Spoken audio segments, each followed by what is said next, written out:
The snow was white when she knelt beside him, red by the time she stood a stranger, unconscious. Too large to move and too close to dead to leave, she looked at the trees, looked at the road, looked at the man bleeding into the Montana ground like he had nowhere better to be. She brought him home anyway. That was her first mistake, or her first act of grace. In Dillon, Montana, 1883, nobody could agree on the difference, because the next morning a letter arrived, a number on it that made her hands go still. A deadline, a name she recognized, and somewhere in the hills above the valley, men with torches were already saddling their horses. She didn't know that yet. She was still inside, making coffee for two. The land did not forgive weakness, and Ruth Hadley had stopped asking it to. She had understood this the winter she buried George, when the ground froze so hard that the gravediggers needed 2 full days and a borrowed pickaxe to get down 6 feet. She had stood at the edge of that hole in her good black dress, the one she'd worn exactly twice in 8 years of marriage, and she had not cried. Not because she felt nothing, because what she felt was too tangled to separate into anything as clean as grief, and she had never been a woman who performed emotions she hadn't fully sorted out. George Hadley had been a careful man, careful with money, careful with words, careful with affection in the way some men were careful with good tools kept them put away where they wouldn't get worn down by ordinary use. 8 years of marriage, and Ruth had learned to read the temperature of a room by the set of his jaw before he opened his mouth. A tight jaw meant silence at supper. A jaw that had forgotten to be tight meant he might ask how her day had gone, which was as close to tenderness as George Hadley generally got. She had told herself for a long time that this was enough. Standing at his grave with the November wind coming down off the Bitterroot, she was no longer sure what she had been telling herself or why. The town of Dillon moved on from George Hadley the way small Montana towns moved on from unremarkable men, not unkindly, but efficiently. By December his name had stopped coming up at the feed store. By January the pastor had recycled his eulogy for old Terence Purcell, who died of a tooth that went bad and took the rest of him with it. By February Ruth was simply the widow Hadley who lived out past the Cottonwood Bend on Dillon Flats, and people said her name with the particular softness reserved for women they pitied, but didn't know what to do with practically. She was 32 years old. She did not feel pitied. She felt behind on fencing and dangerously low on both flour and patience, and those were the problems she intended to address. The morning the letter came, the first real snow of October had fallen overnight, thin and tentative, barely enough to cover the dead grass, but enough to make the world look clean in a way it hadn't earned. Ruth stood on the porch in her canvas work coat, the one with the fraying left cuff she kept meaning to fix, and looked out at Dillon Flats, spreading away from her in every direction, 160 acres. Her name on the deed. George's name first, then hers, but hers was on it, or so she had believed. The envelope was plain. No return address. Inside, the letter bore the printed header of the First Territorial Bank of Dillon, and beneath that, in the tidy, indifferent script of a man who signed his name to other people's disasters every working day, Clement Farrow had written that the outstanding balance on the mortgage instrument, dated March 14, 1882, signed by Mr. George Hadley, presently stood at $860, payable in full within 60 days. She read it twice, then a third time, because surely she had misread something. Surely there was a different Mrs. Hadley. Surely her husband of 8 years had not mortgaged their land without mentioning it to her once. Not once, not in passing, not even in the weeks he lay sick and burning and she sat beside him through the nights, not even then, when the world was ending and there was nothing left to be careful about. $860. She folded the letter, put it in her coat pocket, looked out at the snow. Across the valley, maybe 2 miles east, through the cottonwoods, the roofline of something large was barely visible in the morning haze. Red tile, or what looked like red tile at this distance. A ranch, big enough to be seen from here, which meant big enough to matter in a county where size was the only currency that counted long-term. She'd noticed it before and never given it particular thought. George hadn't talked about neighbors. George hadn't talked about much. She went inside, made coffee, waited until she was warm enough to be properly angry, because some problems needed to be approached from a position of strength, and anger without warmth was just cold. The anger came right on schedule. Clement Farrow arrived at 9:30, which was a choice. 9:30 was late enough that a working woman would already be in the fields, which meant arriving then was a statement. I don't need an appointment because this is already mine. He was a broad man gone soft in the middle, his belly pressing comfortably against the buttons of a wool vest that cost more than Ruth made in a month, selling eggs and the occasional side of salt pork. His horse was a well-fed bay gelding that announced its owner's prosperity before its owner opened his mouth. Behind him, on a grey mare, rode a man Ruth didn't recognize, tall, narrow as a fence post, eyes the color of mud after rain, sitting in a face so still it looked like something had been removed deliberately. He wore a coat that had been military once, long ago, before someone stripped the insignia and left just the shape of authority without any accountability attached.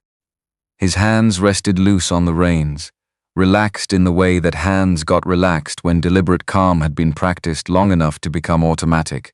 Ruth came off the porch to meet them before they reached the door, because whatever was about to happen, she wanted it in open air where it was harder to misrepresent later. Pharaoh dismounted with the practiced ease of a man who assumed the ground rearranged itself to receive him. He removed his hat, smiled.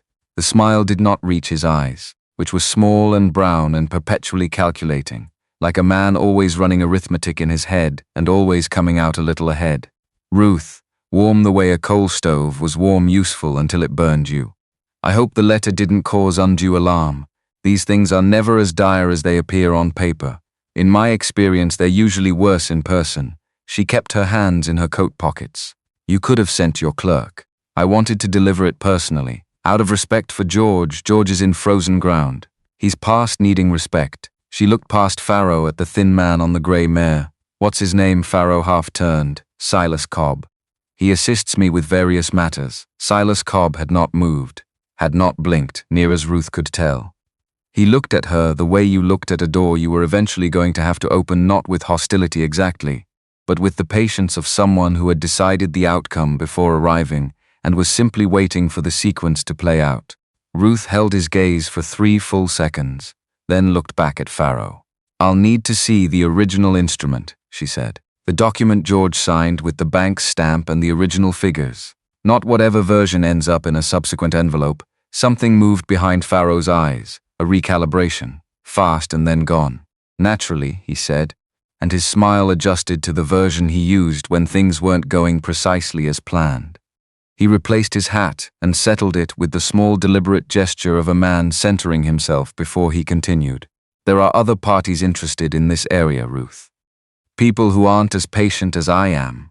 I'd hate for you to find yourself dealing with less friendly circumstances. He mounted and turned his horse toward the road. Silas Cobb did not turn immediately. He sat the grey mare and looked at Ruth for one more moment, measured the moment precisely, then let it go. Then he turned and followed Pharaoh down the road without a word, and the sound of hooves on the frozen dirt faded, and Ruth stood in the thin October snow and thought about what patience looked like when someone used it as a weapon. She went inside and wrote down everything that had been said, in order, while it was still exact in her memory.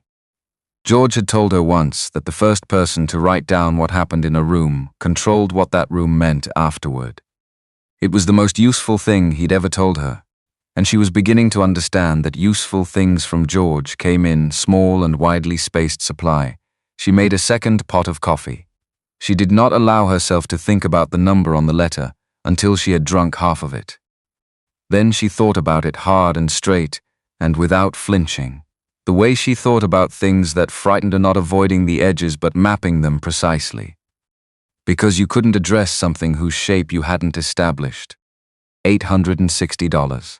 60 days. December 1st, she put on her work coat and went to fix the coop latch, because the coop latch had been failing for 2 weeks and the chickens weren't going to wait for her financial crisis to resolve itself. The next morning she found the tracks. She nearly missed them. She'd been up before light to check on June, the older of her 2 milking cows, named after her own mother for reasons she'd long stopped trying to justify, and was walking back from the pen when the low angle of the early sun caught something in the snow near the wellhead. Footprints, not small ones. The stride was long and the depth of the impression suggested real weight, not a lean man passing through. They came from the direction of the north fence line, stopped at the wellhead in a compressed cluster that meant someone had stood there for a while, then went back toward the trees. Ruth stood at the wellhead and looked north. The bitterroot was dark, and still at this hour the aspens bare, the pines holding their color above the snowline. Nothing moved except a crow making its general case against the morning from somewhere in the cottonwoods. Someone had come to the well in the night, from the trees, not from the road, had stood here, and then left. She pumped the handle, filled her bucket, went back to the house with the question of those footprints in her other hand, and spent the morning not quite setting it down. By mid-morning the sky had closed over with the flat purposeful gray of clouds that weren't threatening, they had already decided. Snow began at noon, steady and committed. Ruth had been out fixing the coop latch since 10, her fingers growing clumsy despite her wool gloves, and she'd been about to go in when she thought of June again, the north fence. She'd meant to check it after the coop. 3 rails were down on the north side, had been down since August, and she'd been propping up her intention to fix them with the same optimism that had carried her through most of the year. In this weather, if June had pushed through, which she had the structural stubbornness to do when sufficiently motivated by boredom or spite, she'd wander toward the trees and be hard to track before dark. Ruth went to check the fence. June was not in the pen. The middle rail on the north side had been knocked through, one end dragging a groove in the snow that pointed exactly where Ruth had feared. She got the long rope from the barn, got Dusty from the corral, 17 years old, and expressive about cold weather, through a system of sighs that were unsettlingly human, and followed June's trail north. The cow had gone perhaps 300 yards into the trees before running out of enthusiasm for the whole enterprise. She'd stopped at a natural clearing where the snow was thinner under the pine canopy, and she was eating bark off a low aspen with the focused satisfaction of an animal that had decided this was fine. Actually, everything was perfectly fine. Ruth tied the rope to June's halter and turned Dusty to head back. That was when she saw him, 20 feet away, at the base of a pine old enough that 2 men couldn't have put their arms around it, lying on his side in the snow, and not small. Even lying down, even half buried, you could see the scale of him, the breadth of the shoulder extending above the snow, the length of the leg. He wore a coat made of deer hide, the leather worn pale and soft with years of use and weather, the color of old cream where it wasn't dark with blood. A long knife in a wood-handled sheath at his hip, boots heavy and laced with rawhide. A wide-brimmed hat of dark brown leather had fallen from his head and lay in the snow a few feet away, as though it had been knocked loose by something coming fast. Along the right side of his face, starting at the cheekbone and curving toward the jaw, 3 parallel lines, deep and ugly and dark at the edges where the blood had dried in the cold, claw marks. Not from something small, from something that meant it. His chest was moving, barely. But moving. Ruth sat on Dusty's back and had the following argument with herself in approximately 15 seconds. He was a stranger. He was large enough to cause serious harm if he woke up inclined to. She was a mile from her house, alone in thickening snow, with an elderly horse and an emotionally unreliable cow. The practical thing, the thing George would have called the only reasonable thing, was to turn Dusty around and go back. She had enough problems already. She had a letter with a number on it that clenched something in her chest every time she thought about it. She had 60 days and a leaking kitchen ceiling and 3 fence rails down and a sick cow, and no margin for anything that wasn't strictly necessary. The man in the snow made a sound. Not words, not a call for help, just the low, involuntary sound of a body that had been in pain long enough that not even unconsciousness could suppress it entirely. His lips had gone the pale gray blue of someone who had been cold for a long time. Ruth dismounted. Getting him onto Dusty was not a graceful operation. He was heavy the way structural things were heavy, not just mass but density, built for stability rather than movement. The first approach, looping her arms under his to lift his upper body, put her down on one knee in the snow where she stayed for a 10 count, recalibrating. The second approach involved rope, Dusty's considerable reluctance, and a sustained low conversation with herself that she was glad no one was around to hear. He didn't help, he wasn't conscious enough to help. When she moved him, he made sounds, deep and involuntary, that told her he was alive and had nerve endings, and that she needed to be both faster and more careful, which was a combination requiring more coordination than the situation was making easy. By the time she had him draped across Dusty's back, face down, ungainly, his boots dragging at one side and his arms hanging at the other. Ruth's coat was soaked at the knees, and her breath was coming hard in white bursts.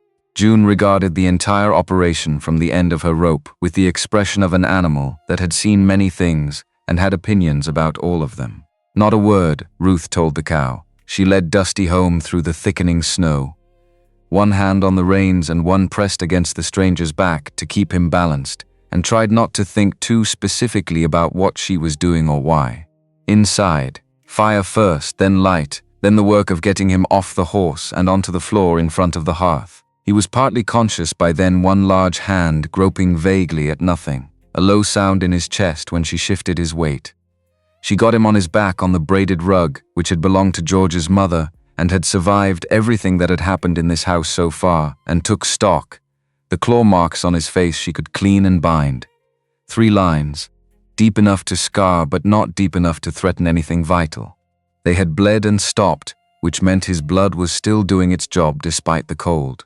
The wound at his left side was the problem. Not a gash, more a deep bruising and tearing where something had caught him along the ribs. The flesh dark and swollen in a way that told her the damage was mostly inward. She pressed carefully along his side and felt the wrong kind of movement at 2 spots, not the clean snap of a fully broken rib, but the unstable give of cracked ones, the cartilage between them compromised.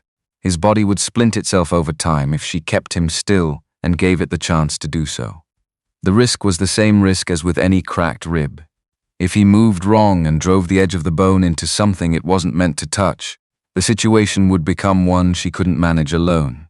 She packed the wound with clean cloth and a poultice of pine resin and beeswax, her grandmother's formula, which she had been making since she was 12, and which she had found more reliable than half of what passed for medicine in Dillon. She bound his ribs with strips of linen, firm enough to support without restricting his breathing further. Cleaned the claw marks on his face with water from the kettle, her hand steady even when the cuts proved deeper in places than the dim firelight had suggested. He stayed unconscious through most of it, which was better for both of them. When she had done what she could do, she sat in the chair across the room with George's rifle across her knees and looked at him in the firelight and did what you did when you had just made a significant decision and were waiting to find out whether it was the right one.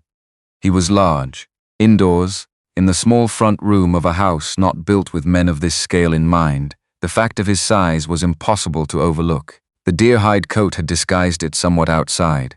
Bulk was just bulk. In here it translated differently. The shoulders, even relaxed in unconsciousness, nearly spanned the width of the braided rug.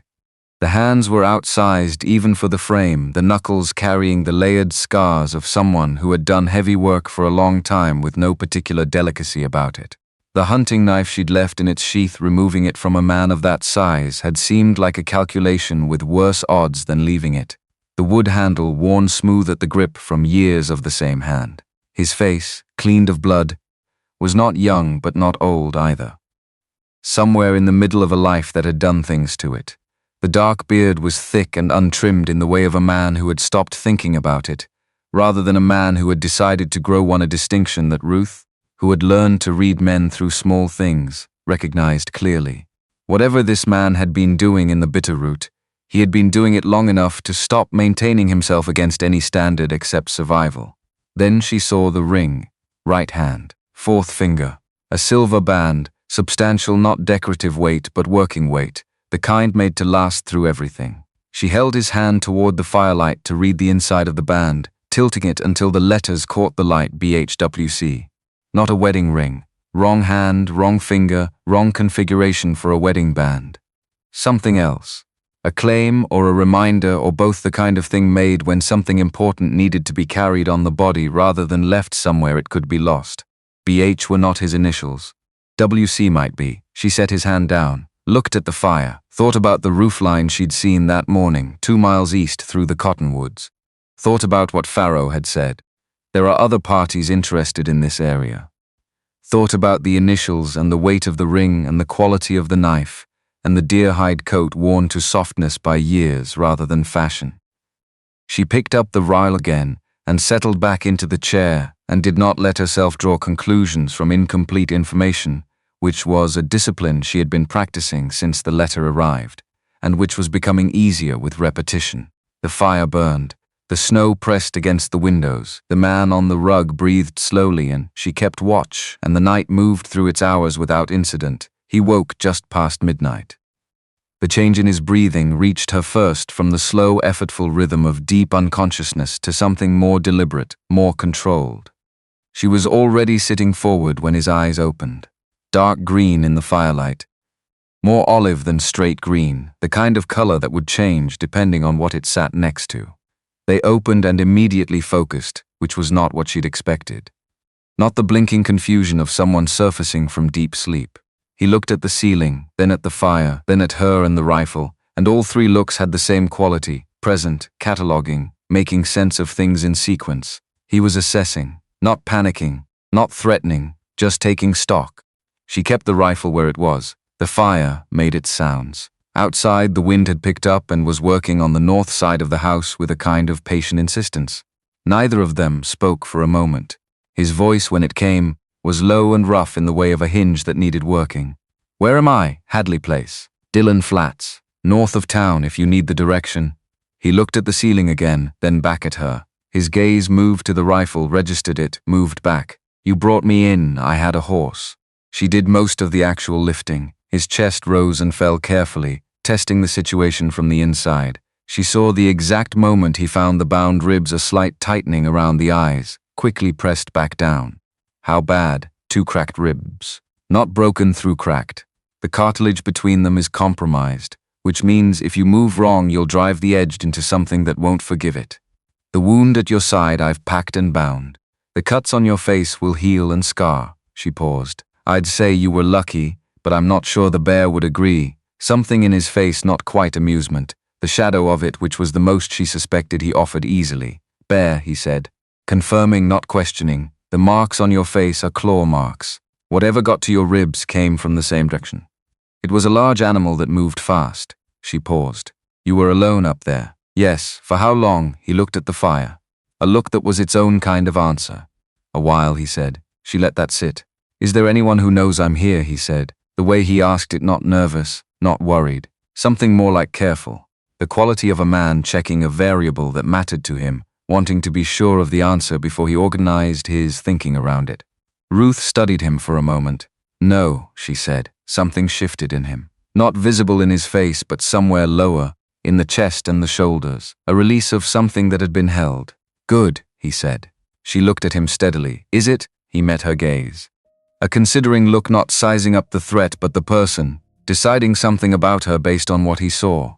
"Wade," he said. She understood it was a name, Ruth. He tried to sit up, made it approximately 3 inches before the ribs sent a message he couldn't ignore. His jaw set. He lowered himself back down with the deliberate care of a man who was deeply annoyed at his own body. "The ribs need more than 1 night before you start testing them," she said. "I've had cracked ribs before." "Then you know they don't negotiate." She stood, set the rifle against the wall close enough to reach, far enough not to be aggressive, and went to the kitchen. She came back with a tin cup of water, set it on the floor within reach of his hand. He looked at the cup, then at her, then, with no change in expression, he picked it up and drank. Carefully, in small amounts, the way someone drank who understood that his body was currently making decisions, and he'd better work with them rather than against them. When he was finished, he set the cup down and closed his eyes. The firelight moved across his face. After a moment, without opening his eyes, he said, "I'll be out of your way by morning." "You won't. I've had cracked ribs." "Yes." She settled back into the chair. "You'll be out of my way when your ribs permit it. Until then, you'll stay where you are and not undo the work I put into you, and we'll both sleep better for it." He was quiet. "Besides," she added, "you're too heavy to move twice." The corner of his mouth moved. Just slightly. The ghost of something. "Fair enough," he said, in the tone of a man conceding a point to someone who has earned it. Ruth looked at the fire and thought about the ring, and BH, and what it stood for, and did not ask. In the morning he was still there. She'd half expected otherwise. She'd woken twice in the night to sounds of him shifting, and once she'd been certain she heard him try to rise, and then quiet again. But she came out at 5 in the morning and found him exactly as she'd left him, flat on his back on the rug with one arm over his eyes. She started the fire, put the coffee on. The smell of it changed his breathing from across the room. She brought him a cup. He worked himself to sitting slowly, building it from the inside out, incrementally, and made it. Sat with his forearms on his bent knees, breathing with the deliberate rhythm of someone monitoring the ribs with every inhale. He took the coffee without ceremony and held it in both hands and looked at the fire. And for a little while neither of them said anything, which was not uncomfortable. Then he looked up and said, "You have a hinge on that door that's been pulling loose." She looked at the front door. Then back at him. He looked at the fire. "I heard it in the night. The scraping, I know about it. There's a way to fix it without replacing the plate." She studied him for a moment. He was looking at his coffee with the expression of a man who had said something without meaning to say quite that much, and was hoping the remark would be absorbed quietly. "Yes," she said, "there is." She went back to making breakfast and did not say anything further about the hinge. That afternoon she came in from checking the south fence to find the front door standing precisely as it always stood, at its usual angle, but no longer scraping. She pressed her hand along the top of the frame. Someone had shimmed the plate with a thin strip of wood, the kind of field repair you made when you had the eye for what was wrong and the hands to address it, and no reason to wait for a hardware order. She turned around. Wade was at the far wall, lowering himself back onto the rug with the careful economy of a man who had done more than his ribs had agreed to and was settling accounts. He didn't look at her. She didn't comment. She went back to the kitchen and thought about what it meant when a man who was supposed to be resting fixed the thing that was making a noise in the night. The second day, she came out from the barn to find him at the roof edge, moving along the eave with the deliberate pace of a man who was in pain and had decided not to let it make decisions for him. He had found the pitch in the barn without being told it was there. He was doing the east side of the roof where she'd noticed the shingles had lifted. "You shouldn't be up there," she said. He didn't look down. "It needs doing before the next snow. Your ribs are managing." He moved to the next shingle. "The left side is worse than the right. I'm keeping weight off the left." She stood in the yard and looked up at him for a moment. A very large man in a worn deer-hide coat, navigating her roof in the October cold with careful geometry. "Come down when it's done," she said. Not a moment before, but also not a moment after. He came down when it was done, came inside and sat down and accepted the coffee she brought without elaborating on whether the ribs had managed as well as he'd predicted, and she didn't ask, because asking would have required him to either admit it or lie, and neither option served anyone. The third day, she found a rabbit outside the kitchen door at dawn, cleaned and ready, without any discussion of who had left it or when. She cooked it for supper and set 2 plates on the table, and didn't say anything about the rabbit, and he didn't say anything about the plates, and they ate without much conversation, but with the easy lack of friction of 2 people who had arrived. Without formally deciding to, at a set of mutual understandings after supper he carved. She'd told him he could take from the log pile, and he'd selected a piece of pine that fit his hand, and worked it with the belt knife, the same knife that had been at his hip when she found him. The wood handle as worn as everything else he owned. She watched his hands from across the room, the concentration in them, the thing taking shape in the wood, still rough but beginning to suggest its own form. "You've been in the Bitterroot a long time," she said. He kept his eyes on the wood. "Yes, by choice, yes. What's up there?" The carving knife made its small sound against the grain. "Quiet," he said. She looked at the fire. "That's one word for it. It's the word that fits." She was quiet for a moment. "You're not from here originally." "Eastern Montana. Raised near Miles City." He turned the wood, examined the angle of it, took a careful stroke. "Came west when I was 22. Built something. Then stopped building it," he said it flatly. Not as an invitation to go further, not as a refusal either. "And now?" He glanced at her briefly, the dark green eyes in the firelight, then back at the wood. "Now I'm sitting in your kitchen," which was true and was also not an answer, and she understood the difference and let it be. That night she looked out her bedroom window and saw him on the porch steps in the cold, the deer-hide coat on, sitting with his arms on his knees and his eyes on the northern dark the mountains. Invisible now, but present the way things you knew by heart were always present. Not watching for anything, not waiting for anything, just looking in the direction of something he'd left behind and wasn't ready yet to have a named feeling about. She watched him for a moment. Then she went to bed. She slept poorly. But that was not new. The following morning Silas Cobb came back, She heard the horses first too this time, moving at the same measured pace she'd recognized before. She was at the kitchen window when they came around the cottonwood bend, Cobb on the grey mare. One other man broad in the way of someone paid to take up space. She looked at the front room. Wade was on the rug, upright against the hearth, the carving in his hands. He had heard the horses too. He looked at her. She looked at him. "The man named Cobb," she said. "He works for the bank. He was here before." Wade set the carving down, looked at the door.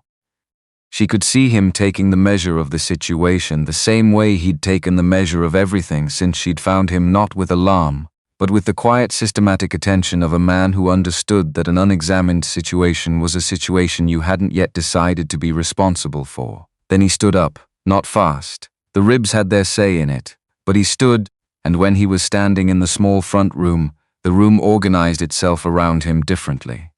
The ceiling was 8 feet, and he had room above his head, but not the kind of room that made the ceiling feel comfortably distant. He moved to stand just inside the door, slightly behind and to the left of it. Not hiding, just present. A fact about the room that hadn't been a fact before. Ruth opened the door before Cobb could knock. He sat the grey mare at the base of the porch steps. The second man waited back by the corral gate. Cobb looked at her with those mud-colored eyes that took everything in and gave nothing back. "Mrs. Hadley," his voice was dry as old lumber.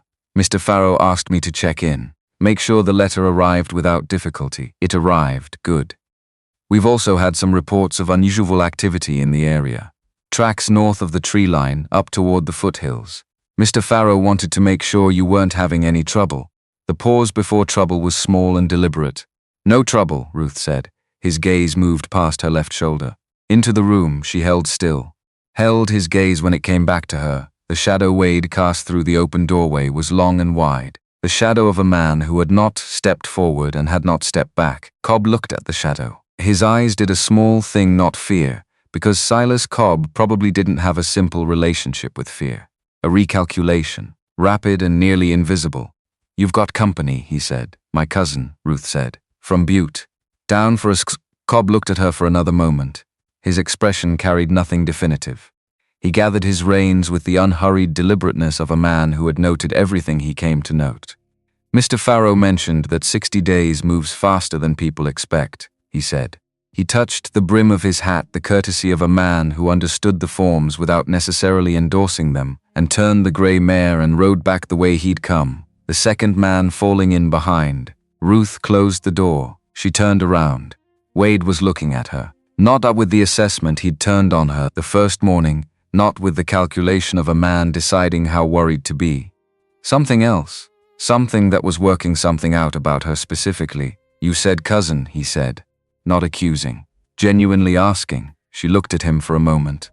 "I don't know why," she said, which was the truth, and which surprised her slightly more than it seemed to surprise him.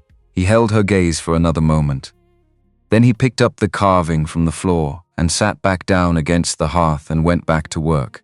And the room settled into the particular quiet of two people who had, without formally negotiating it, arrived at some kind of decision about each other.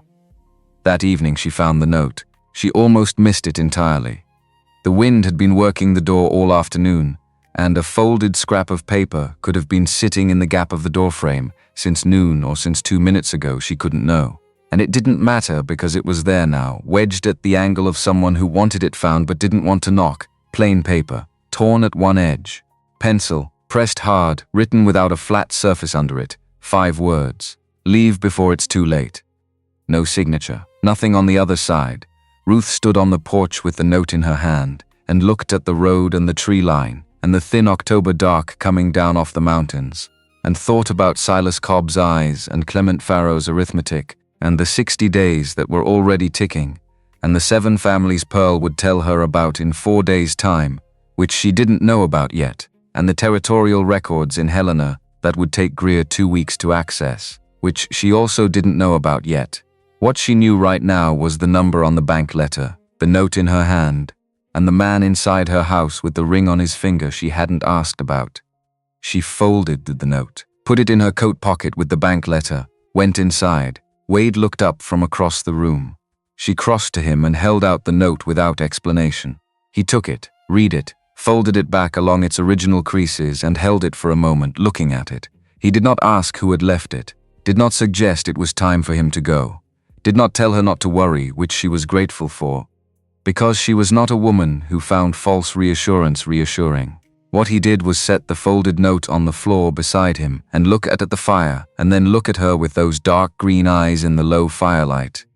And in that look was something she recognized without being able to name, yet the look of a man who was running numbers on a debt, the kind of debt that couldn't be settled in cash, and had arrived at the conclusion that the numbers were not in his favor and something was going to have to be done about it. She sat in her chair, put her feet toward the fire, picked up the mending she'd set down 3 days ago.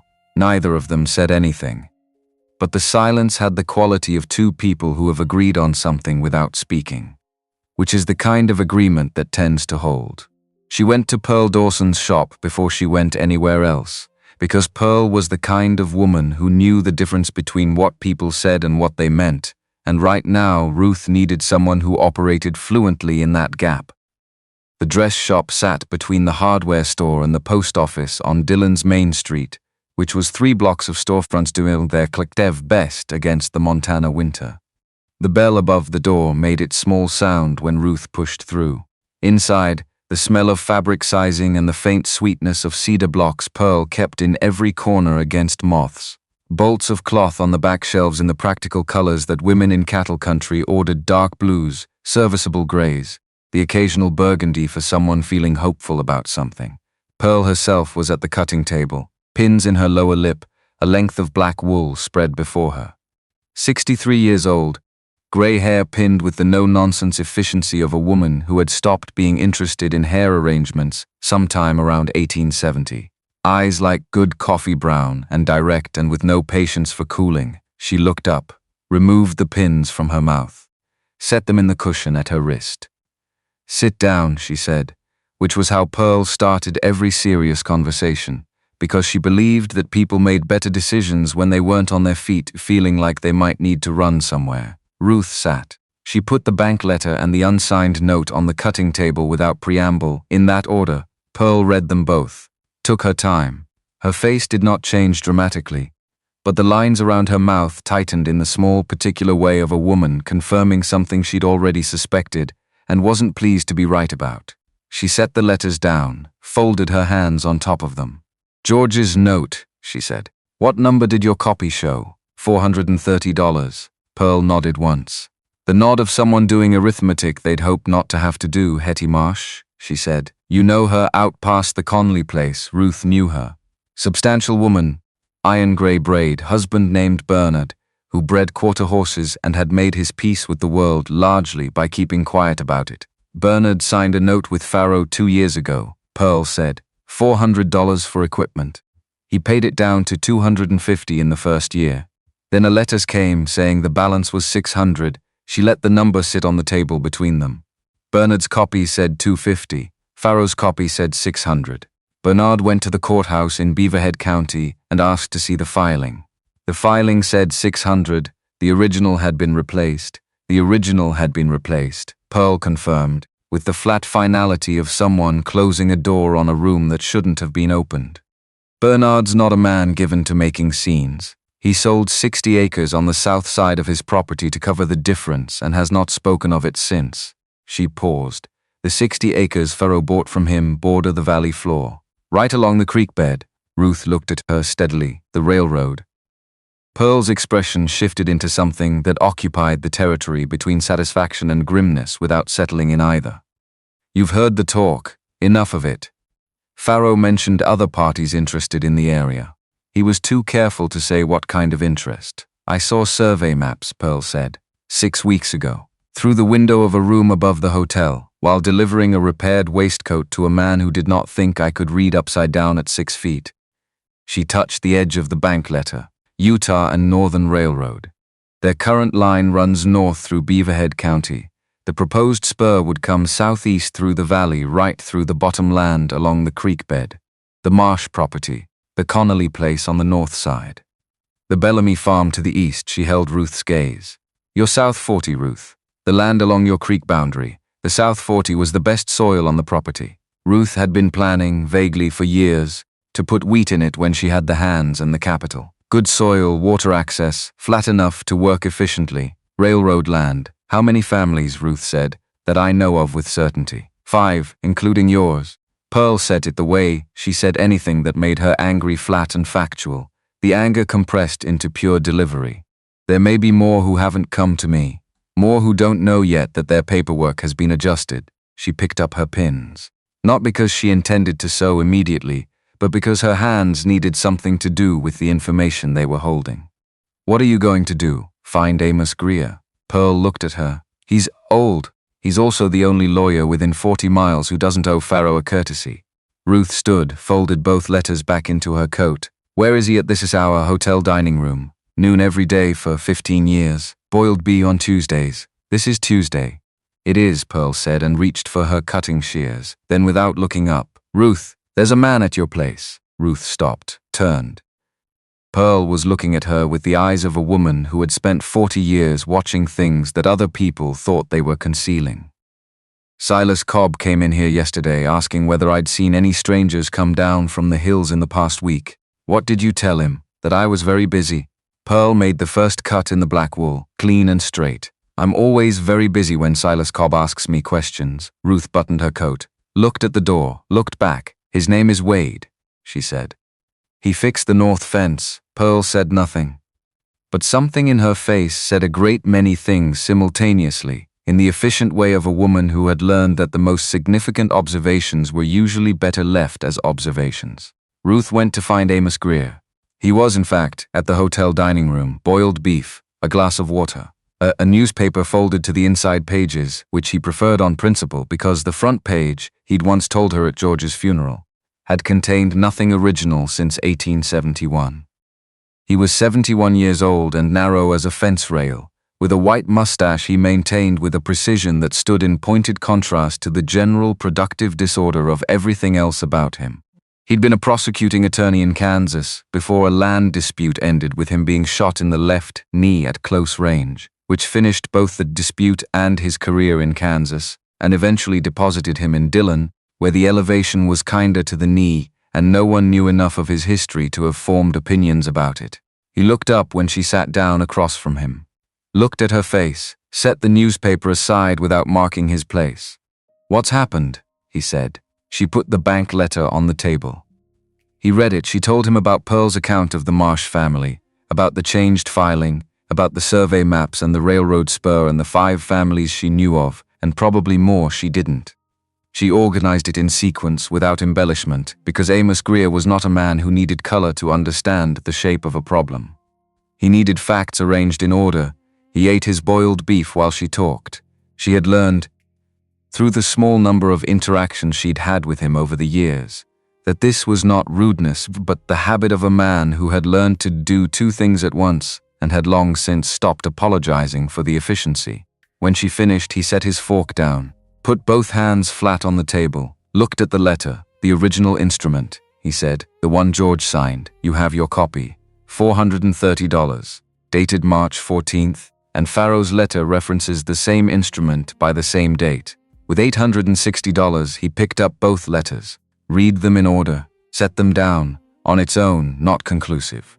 A court could interpret the discrepancy as a copy error on your end. He looked at her. But if Farrow's records show one number and the county filing shows the same number, one of 2 things follows. Either your copy is genuinely in error, or Farrow has a relationship at the county office that has been useful to him. He paused. Given that Clement Farrow has been in this valley for 12 years and has had ample opportunity to cultivate the kinds of friendships that are useful at county offices, the second possibility warrants examination. Is there a record that predates the county filing? Something moved in his eyes. Not excitement. Greer was too experienced for excitement. The focused interest of a man whose mind had just engaged with a problem at the level it liked to operate. The Territorial Land Office in Helena maintains independent records. When a mortgage instrument is filed at the county, there's a secondary registry in Helena, not always complete, not always current, but it exists. If the original registration of your land was filed independently when George first acquired the property, there may be corresponding records that predate the mortgage filing by years. He paused. That would require a query to Helena. How long? By telegraph. Days. I'll send through the hotel today, not through the post office, because Mrs. Terrell at the post office is Pharaoh's wife's second cousin by marriage, and has been for some years. He picked up his water glass. In the meantime, don't sign anything. Don't respond to Pharaoh's correspondence in writing. If anyone representing the bank approaches you, you tell them you have retained counsel and nothing further. Those exact words. Ruth nodded, and Ruth, he looked at her with the directness of a man who had spent 50 years saying difficult things without dressing them first. This won't be fast, and it won't be quiet. When Pharaoh understands you're not going to settle, he won't wait for the courts to decide things. He'll use Cobb, she said. Or something through Cobb. Greer looked at her for a moment with the evaluating attention he'd probably once used to size up witnesses. Then he nodded, picked up his newspaper, and found his page. I'll telegraph Helena this afternoon, he said, which was as close to a handshake as Amos Greer did. Ruth walked out of the hotel and into the October cold and stood on the plank sidewalk for a moment, letting the air be cold and the sky be gray and the decision she'd made in the last 2 hours be what it was. Then she went back to the ranch. She was back before dark. Wade was at the new coop frame she'd started the rebuild 2 days ago with boards from the barn scrap pile. Slow progress, working the cross-bracing with the methodical patience of a man who had been given something useful to do with his hands and was not going to waste the opportunity. He moved carefully, the cracked ribs still governing the range of his left side, but steadily. He'd adapted his technique without commenting on the adaptation. She told him about Pearl, about Greer, about the railroad and the South 40 and the 5 families Pearl knew of. He listened the way he'd listened to everything completely, with his eyes on her face rather than on some middle distance which she had come to understand was not a performance of attention but the real thing. When she finished, the silence lasted several seconds. Then he said, "How many days to the Helena response?" Greer said days. "Maybe a week, and Pharaoh's deadline December 1st. We're at 43 days remaining." She had been counting without meaning to, the way you counted things that had a fixed endpoint when the endpoint mattered. Wade looked at the coop frame, then at the north fence line, then back at her. Something was moving behind his eyes, the same systematic working through she'd seen the morning after she brought him in, when he'd looked at the ceiling and the fire and her rifle and organized his situation in sequence. "Pharaoh already knows you haven't agreed to sell," he said. "He'll interpret the delay as resistance, which means he's already planning the next step. Whatever he does next won't be another conversation." She looked at him. "I know. I want you to know that I know it too," he said. Which was a specific thing to say, and he said it with the care of someone who was being precise about something that mattered. She went inside and started supper and thought about what it meant when a man said, "I know it too." The telegraph response from Helena came in 4 days. Greer sent word through Pearl, not through the post office, as agreed, and Ruth rode into Dillon on a Thursday morning to his office above the land agents on 2nd Street. The office smelled of paper and pipe tobacco long since gone cold, and the particular dry warmth of a room where someone had been working through documents for decades. Greer was at his desk when she arrived. He had the telegraph in his hand, and his expression had the quality of a man who had received confirmation of something he'd suspected and found it both useful and infuriating. "The Territorial Land Office in Helena has a record of the original mortgage filing," he said, dated March 14th. "The figure recorded is $430. He set the telegraph on the desk and turned it toward her. "Not in a copy. In the filing itself." Ruth read it. "Read it again." "Pharaoh changed the number between the Helena filing and the county registration," she said, "or had it changed. The outcome is the same." Greer folded his hands. "This is now a matter of falsified financial instruments, which moves it from a civil dispute about a mortgage into something considerably more serious." He paused. "I'm filing a motion today. Request for injunctive relief, no foreclosure action against your property while the discrepancies is under formal examination. I'm also requesting a change of venue from Beaverhead County, where Pharaoh has cultivated his friendships, to a hearing here in Dillon before Judge Whitmore." "Whitmore," she said. "He and Pharaoh have not spoken since a water rights case in 1879. The details don't matter. What matters is that Whitmore owes Clement Pharaoh nothing, and has been known to find the man personally objectionable, which, in my experience, is the closest thing to guaranteed impartiality you're likely to find. Greer's mustache moved in something that might have been the very beginning of satisfaction. The hearing date I'm requesting is November 20th, Ruth calculated. The letter had arrived in the first days of October. 10 days had passed between receiving it and this morning, counting the days Wade had been at the ranch, the trip to Pearl, the waiting on Helena. That put her at just under 50 days remaining before December 1st. 11 days to the hearing left 39 days between the hearing and the deadline, enough room for the injunction to hold, not enough room to be comfortable about anything. 50 days, she said, give or take, 49 to be precise. Greer looked at her. The injunction, if granted, and I expect it will be, stops the clock on Farrow's foreclosure proceedings. December 1st becomes irrelevant while the matter is before the court. He paused. But we need the hearing first. Then we need the families. All 7, he said. Can you reach them? Pearl can reach 2 today. I'll go to the others. She stood, and Amos June recovered. My older cow. She was off her feed for most of October, but she came right by the end of the first week. She said it without fully knowing why, except that it felt important to note that one thing in October had resolved itself without requiring a fight. I thought you should know something went right. Greer looked at her over his mustache with the expression of a man who understood exactly why she'd said that. Good, he said. Hold on to that. He picked up his pen. Go to the families, she went. She spent the next 2 days covering the valley.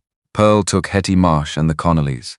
Ruth took Clara Dunn, who ran sheep past the county line and turned out to be a small, fierce woman of about 60, with white hair cropped short and eyes the color of winter sky, who read the Helena records twice and then handed them back and said, I'll be there.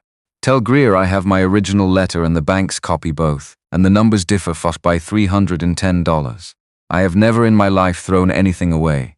Ruth took the Bellamy farm, where the husband was skeptical until his wife Agnes asked 3 specific questions about the territorial records, and then said quietly that they would be at the hearing. And she took the Pruitt place north of town, where Vern Pruitt read the papers in the failing afternoon light at his fence line and asked, Is Whitmore the right judge, or does Farrow own a piece of him? Water rights case in 1879, Ruth said. They haven't spoken since. Greer's judgment or Greer's hope. Greer's judgment. He's been wrong about things. I don't think he's wrong about who he trusts. Vern Pruitt looked at her for a moment with the assessing eyes of a man who made his significant decisions outdoors. November 20th, he said. 9 o'clock, 7 families. The shape of the thing was clarifying. 49 days had felt like a wall in October. Now it felt like enough time to do what needed doing if she didn't waste any of it. She was back at the ranch by dark on the second day, tired in the deep way of someone who had been running on urgency and purpose all day and had come out the other side into the quieter country of exhaustion. She found Wade at the kitchen table with 2 cups of coffee already poured. She sat down and told him everything: the Helena confirmation, the hearing, the 7 families, what each of them had said. He listened without interrupting. When she was done, he looked at his coffee and said, Farrow will know about the Helena records soon. He has connections in the territorial capital. Greer thinks days. Maybe less. And when he knows, he'll know the hearing is coming and what the record says. He paused. Which means the next 10 days are the ones that matter most. She looked at him across the table. The firelight from the main room moved at the edges of the kitchen. The coffee was good and the kitchen was warm, and outside the temperature was dropping toward the serious cold of a Montana November. He'll go to the families, she said. Make offers or threats dressed as offers. He needs to reduce 7 to fewer than will convince Whitmore. He'll start with Bernard Marsh, Wade said. Bernard already sold the 60 acres. Farrow will use that, tell him it's settled. There's nothing to fight for. The cost of fighting is higher than the cost of letting it go. He paused. And he'll leave Hetty for last, because Farrow is a man who reads rooms, and he's read Hetty Marsh at least once and knows she's not going to move for him. Ruth thought about Bernard Marsh, about the 60 acres he'd already given up, about the way his wife Hetty had not looked at him when she spoke of it, not with contempt, but with the precise control of a woman who had made a decision about what she was and was not going to say to her husband, and was maintaining that decision through visible effort. I'll go to Hetty tomorrow, she said. Not to shore her up, she doesn't need it. Just so she knows what's coming and isn't standing in it alone when it arrives. Wade nodded. His hands were around the coffee cup, still for once, not carving, not fixing, just holding something warm. "I'll go with you," he said. She looked at him across the table. "That may make things more complicated, or less complicated," he said. Depending on who's doing the complicating, she considered that. Then she picked up her coffee and drank it and said nothing more about it, which was its own kind of answer. They were asleep when the men came. Not the deep sleep of the untroubled Ruth had been sleeping in the particular light way of someone who had gone to bed knowing there was a reason to stay alert. One ear always partly in the room, the way she'd learned to sleep in the first year after George died, when every sound in the dark was potentially something she needed to address. She heard the horses before she was fully awake, and she heard what came after the too careful movement of men who were trying to be quiet and weren't quite quiet enough, and she was at the window before she'd consciously decided to move. The corral was still. The barn held its shape against the dark, and then she saw the light, not the steady yellow of a lantern, the moving warm orange of something burning. At the base of the chicken coop's south wall, where the old boards were driest, where the gap between the wall and the foundation let air in, her stomach went cold before the rest of her processed it. She went for her boots and her coat, George's rifle from the hook. She was outside in under a minute, the cold hitting her like a flat hand, and she could smell it before she could fully see it, the particular acrid sweetness of burning old pine, and under that, the smell of whatever they'd used to start it fast. 4 men. She counted them in the first second she had the whole picture. 2 crouched at the base of the coop wall, which was now burning in earnest, the dry wood taking with the enthusiasm of something that had been waiting. 1 standing near the corral gate, watching the road. 1 she hadn't placed yet. Somewhere in the shadow behind the water trough, Dusty was at the far end of the corral, eyes showing white in the firelight, moving in the tight, agitated circle of a horse that knew fire was close, but hadn't decided yet whether to panic. June was in the small pen attached to the south side of the barn. Ruth registered this in the same moment she registered the fire. Understood that June's pen shared a wall with the structure and that if the fire reached the barn's south face, the pen would go with it. The coop itself was gone already. She understood that in the same moment she saw it, understood that the structure was committed and she couldn't save it. What she could do was keep it from reaching the barn wall 12 feet away, and get Dusty clear, and get June clear, and not get shot. She raised the rifle. And then from the barn doorway, which she had not left open, which meant he had come through it from the inside, which meant he had been awake longer than she had, Wade Colton walked out into the firelight. He walked, not ran, not rushed.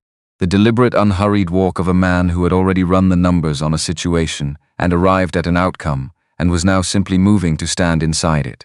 The deer-hide coat on, the wide-brimmed hat, the hunting knife at his hip, and the size of him, in the orange and moving light, was something that registered differently outdoors than it did in a kitchen or a front room outdoors. There was nothing to make it relative, no ceiling or doorframe to give it scale. Just the open dark of a Montana night and a man who was too large for comfortable comparison to ordinary things. He went to Dusty first, got the corral gate open, moved the horse away from the burning coop with a hand along her neck and a word Ruth couldn't hear from where she stood. Dusty went because horses recognized something in how certain people moved, something at the level of bone and instinct that said this one knows what to do. Then Wade crossed to June's pen. The cow was pressing against the far corner, away from the heat, making no sound but with the wide-eyed stillness of an animal that had decided the best option was to become very small and very still and wait.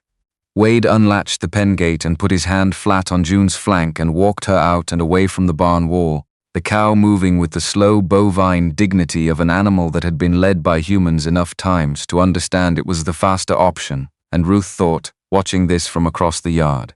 He remembered June. He'd seen her in the pen every day for 2 weeks. He'd noticed which wall the pen shared with which structure. He'd done the calculation before the fire started. Then he turned to the 4 men. The 2 at the coop wall had straightened. The one near the road had drifted closer without appearing to decide to. The 4th she'd placed him now, to the left of the water trough, had gone very still in the particular way of men who were reassessing the situation they'd walked into. Wade looked at them the way he looked at everything that required a decision completely, in sequence, not letting urgency compress his attention. Then he began to walk toward them, no words first, no warning, just walking, with the same unhurried forward motion, each step placed deliberately in the frozen dirt. He didn't reach for the knife. He didn't raise his voice. He walked toward 4 men in the burning dark like a man walking toward a fence he intended to check, and something about the utter absence of theater in it, no posturing, no display. Just the calm forward motion of someone who had made a calculation and found the result unremarkable, made the 4 men do the thing that men did in the presence of something their instincts couldn't immediately categorize. They stopped moving. One of the men at the coop wall took a step back. Not consciously, it happened before he decided to do it, which Ruth could see clearly from where she stood. The man near the road gripped something at his belt. The 4th man, behind the trough, said something low that she couldn't make out. Wade stopped 8 feet from the nearest of them, looked at each face in turn. The firelight was behind him now, which meant he was a dark mass against the burning orange, which meant they were looking into something they couldn't fully see. "That's her coop," he said. Quiet, conversational in register, but with a density behind it that was not conversational at all. Her horse. Her land. He looked at each of them again. In sequence, unhurried. "Whatever Pharaoh's paying you doesn't cover what happens if you don't leave right now." Not a shout. Not a threat shaped for effect. Just a man stating a sequence of events in the order they were going to occur, and leaving the listener to decide which part of the sequence they wanted to be present for. The man who had taken the involuntary step back took another one. The one near the road looked at the one who'd been behind the trough. That one looked at the man closest to Wade, who was doing a very good job of not showing that he wished he was somewhere else and not quite succeeding. Something passed between them, the rapid, wordless calculation of men who were paid to be dangerous but not to die, and who were looking at a man who appeared to have a different relationship to that distinction than they did. One of them turned and walked toward the road, then a second. The third waited another moment, jaw working through something, and then followed. The 4th, the one who had been behind the trough, looked at Wade for a full 3 seconds, something in the look that was equal parts defiance and honest appraisal, and then turned and left. The sound of their horses fading down the road was the only sound for a moment. Then the coop wall collapsed inward in a shower of orange sparks. And Ruth was already at the hand pump, and Wade was already there before her, and they worked in the dark and the cold to keep the fire-contained water from the trough. Dirt from the yard's edge thrown against the base of the barn wall where the heat was reaching. The systematic back and forth of 2 people working the same problem without needing to divide it or discuss it. By the time the barn wall was safe, the coop had burned down to its frame. June was in the paddock on the north side of the barn, as far from the fire as the property allowed, chewing with the meditative calm of a cow that had processed the evening's events and filed them under concluded. The hens had escaped into the yard and were clustered near the root cellar door in a tight, resentful group, unanimous in their disapproval. Ruth stood in the yard with the empty bucket in her hand and looked at the charred skeleton of the coop. She had built that structure herself the first spring after she married George, using cottonwood she'd cut from the stand along the creek. 4 weekends. Her own hands and no help that she could remember. She'd been proud of it in the particular way you were proud of something built from nothing by no one but yourself. Gone Wade came and stood beside her, close enough that she was aware of his warmth in the cold air, the warmth of exertion cooling slowly. He didn't say it was just a coop, or at least the barn was fine, or any of the reductive things people said to make other people's losses more manageable for everyone in the room. He stood there. Present, the way a fact was present. "They'll come back," she said. "Not these 4. But Pharaoh will send someone." He paused. "He knows I'm here now. Cobb will have told him. Which means tomorrow he makes the calculation about what that changes. What does it change?" He was quiet for a moment. "It tells him his original plan: isolate you, apply pressure, wait for the deadline, has a variable he didn't account for." He looked at the ruins of the coop. Men like Pharaoh don't adapt their plans. They accelerate them. She looked at the burned frame. At June standing placid in the north paddock, tail moving slow, entirely restored to herself. At least one thing had come through the night intact.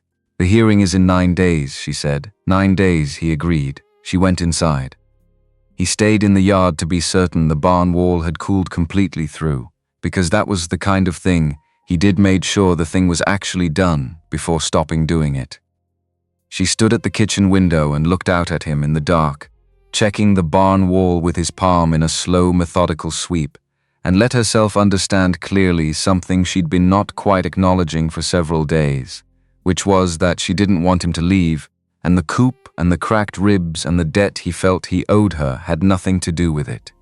She went to bed before she could do anything useful with that understanding.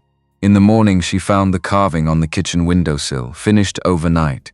The shape had been roughed out. Over the past week she'd seen it develop in the evenings by firelight, but this was the completed thing, and the completed thing was a hawk. Wings spread at the moment of suspension between a downstroke and the next, the feathers individual and exact, each line made with the very tip of the belt knife. A small piece of pine resin, amber-colored, set into one eye and catching the morning light.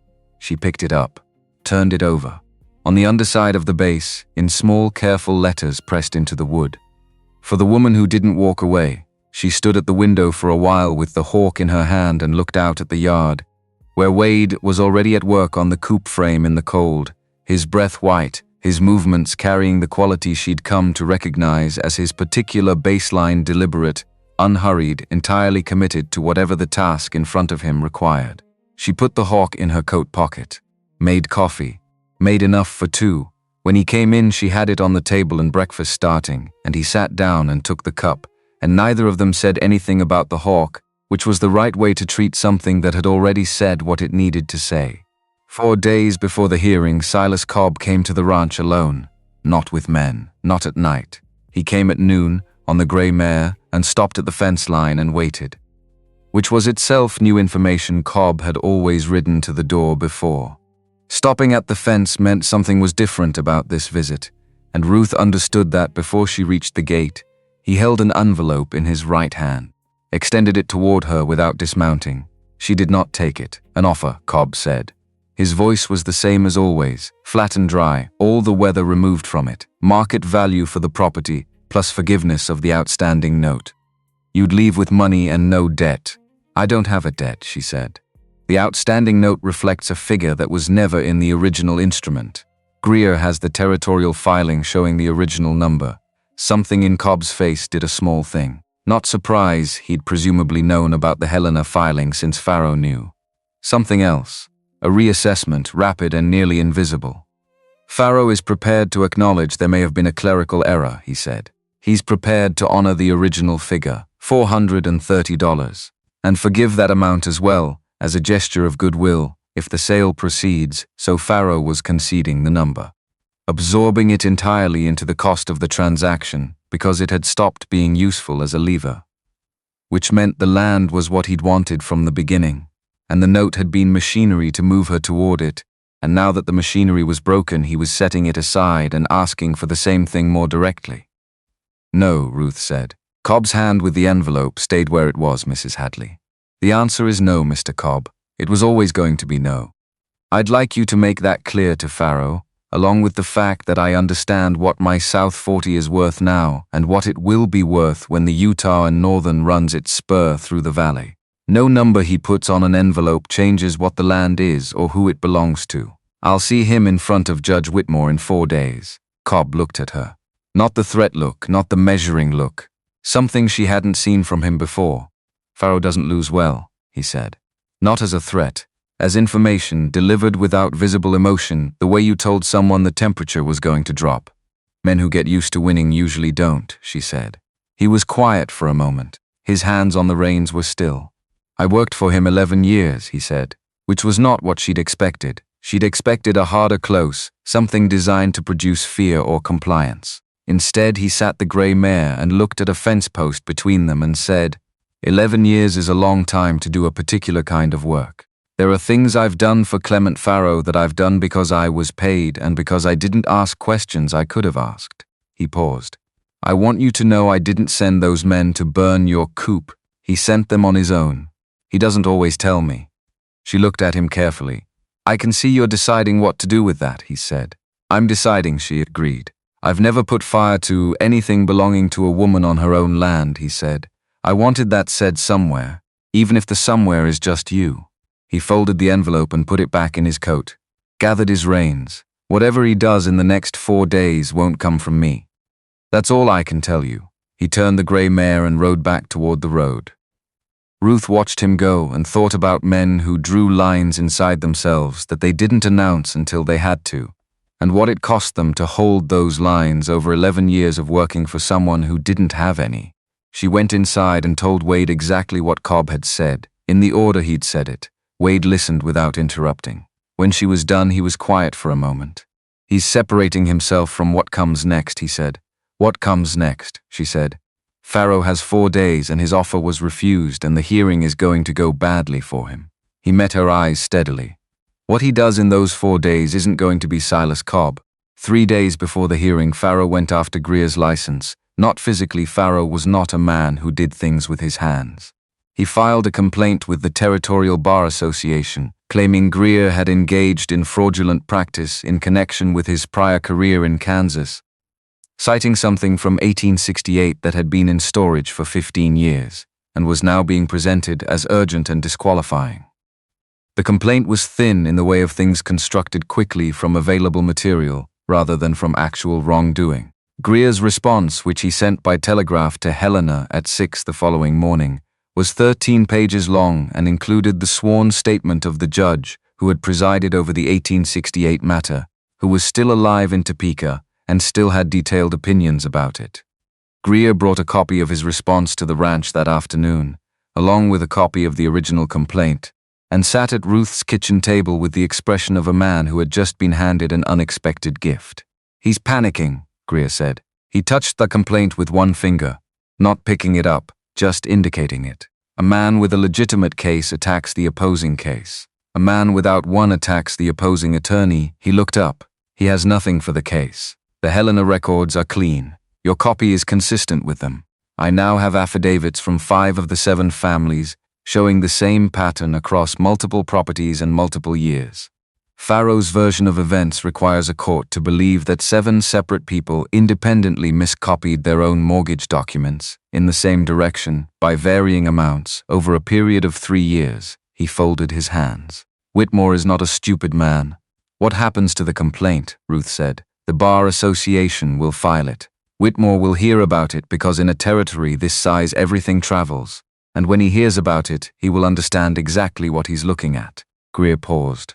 "What concerns me more is the next 72 hours. Farrow will make one more direct move before the hearing.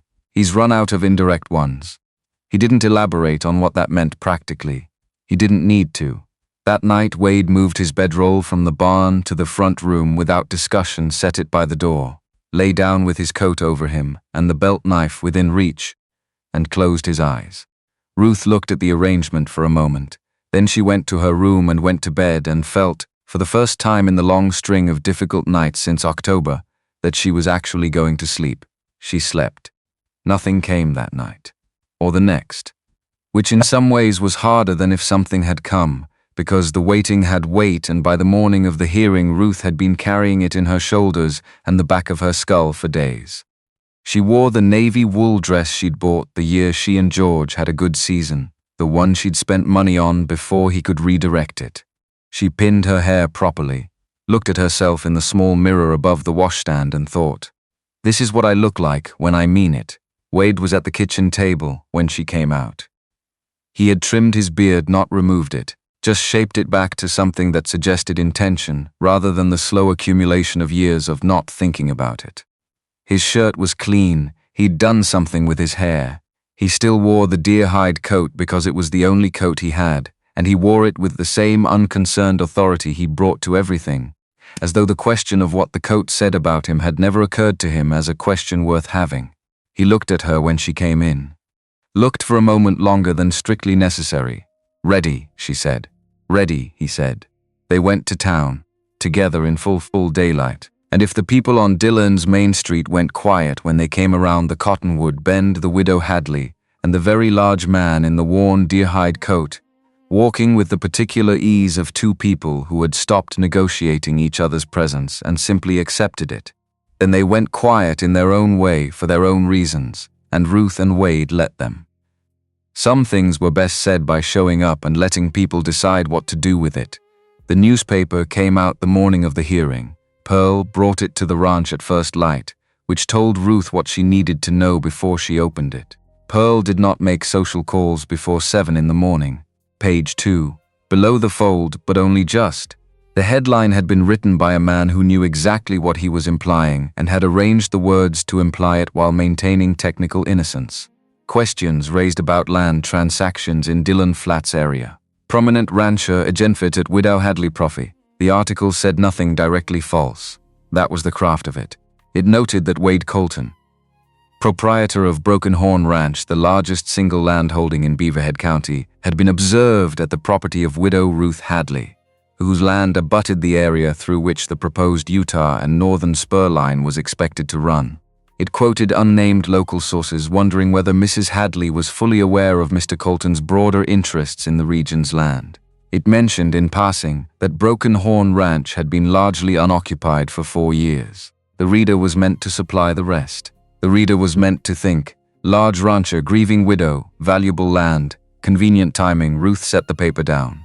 Wade was at the window, having read it first, holding it with the stillness of a man keeping something at a careful distance. Farrow wrote this himself, Pearl said, or told Chester Briggs at the paper what to write, which is the same thing. Ruth looked at Wade. He set the paper on the windowsill and turned from the window. His face had resolved from controlled to something more direct, with the quality of a decision that had been made some time ago and was simply being acknowledged. The hearing is in 3 hours, he said. What Farrow intends this to do to the hearing is less important than what we do with 3 hours. Greer, Ruth said. Greer already knows. He'd have seen this at dawn. He picked up his coat from the hook. And Pearl needs to reach Hetty Marsh before Hetty reads it on her own. Pearl was already putting her gloves on. Hetty Marsh, she said, with the crisp certainty of a woman who had already thought of this. He's going to read that article and become considerably more committed to November 20th than she already was. She looked at Ruth. I'll go to her. You go to Greer. At the door she paused and looked at Wade, with the direct assessing gaze she'd been running on him since the day Ruth first said his name. You're going into that church with her today? Yes, Wade said. In front of the entire town, yes. Pearl looked at him for another moment. The calculation in her eyes completed itself. Good, she said, and went out into the cold morning and didn't look back. Ruth looked at Wade across the kitchen. The article will be the first thing people talk about before the hearing starts, she said. Yes, Farrow will use it in the room. He'll try to make the hearing about you rather than about the records. He'll try, Wade said. Whitmore won't let him. He held her gaze. But even if Farrow tries, even if half that room looks at us the way that article wants them to look at us, the territorial records don't change. Greer's affidavits don't change. Clara Dunn's 2 pieces of paper don't change. He paused. What Farrow's doing this morning is throwing something at the wall because he's run out of walls to throw things at. Ruth looked at the paper on the windowsill. At the hawk on the kitchen shelf, the pine resin eye catching the early light.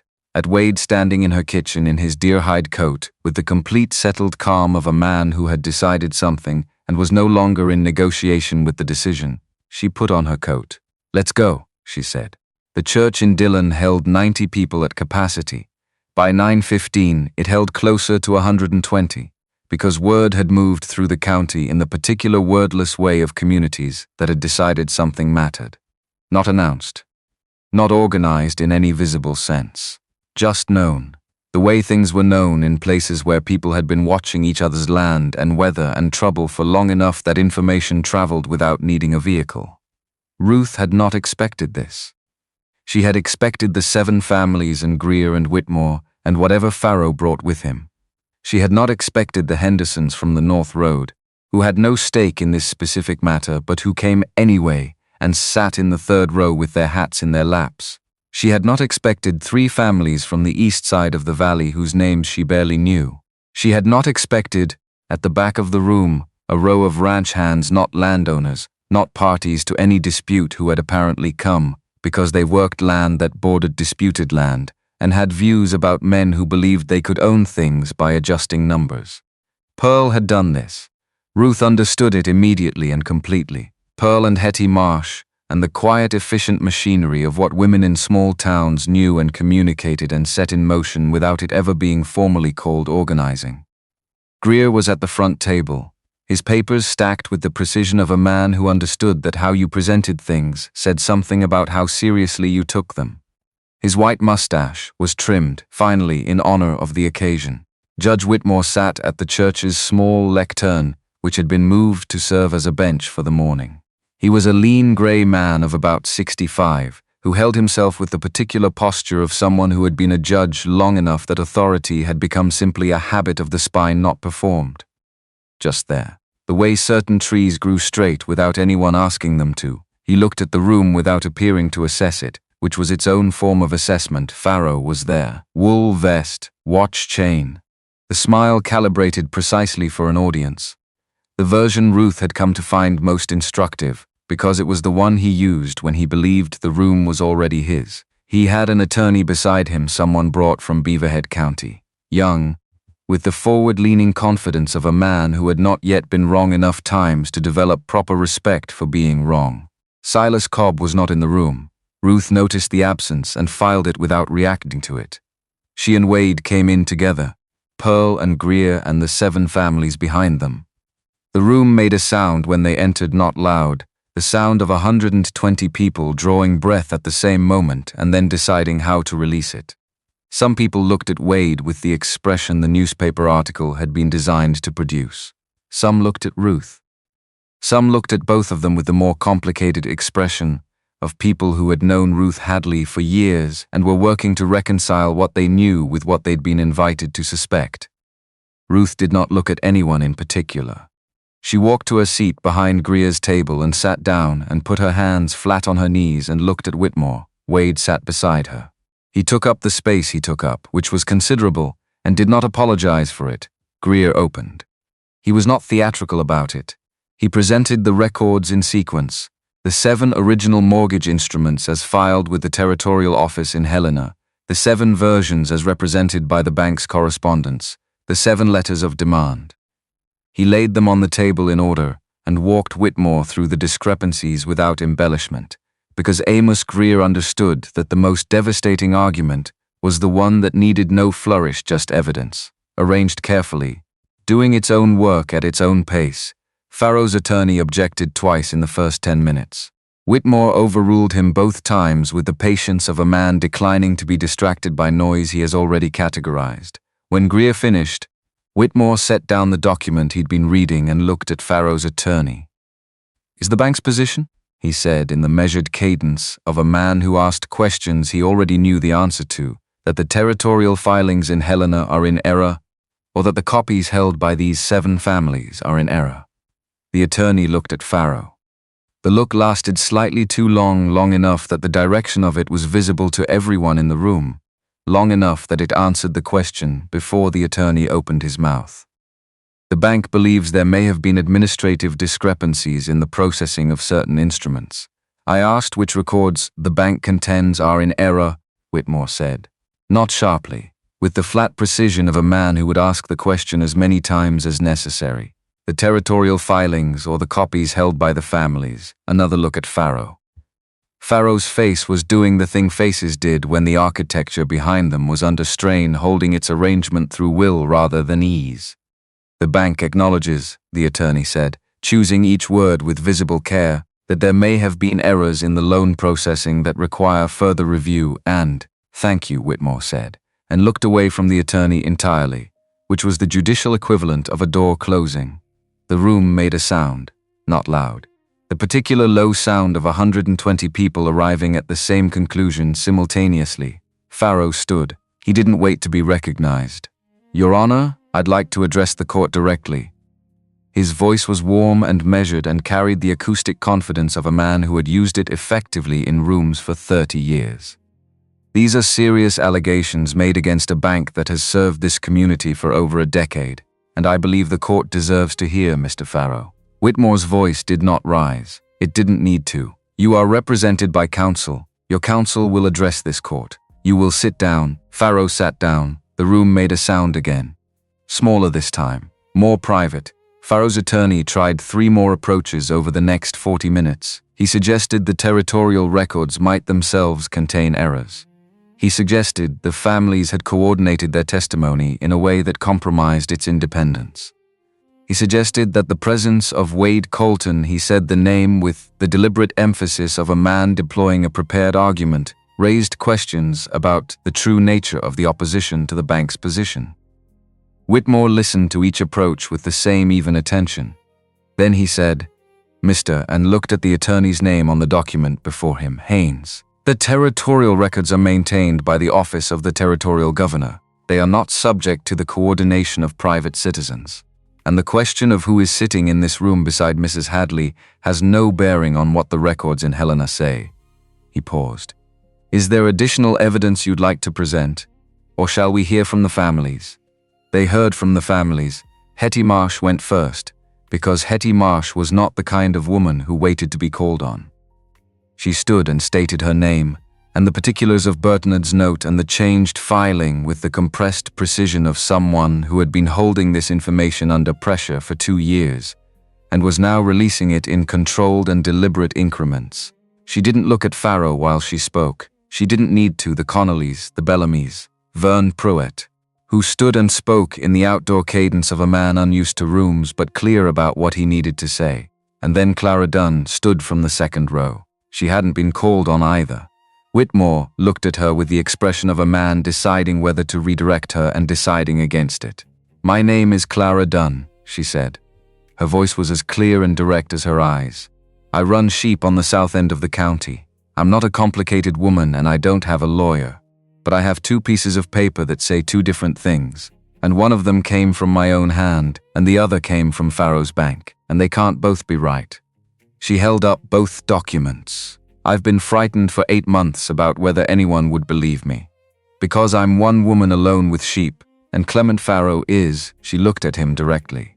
Clement Farrow, she looked back at Whitmore. "I'd like someone to explain to me how a clerical error makes one number into a different number in the same direction, across 7 different properties over 3 years." The room was completely silent.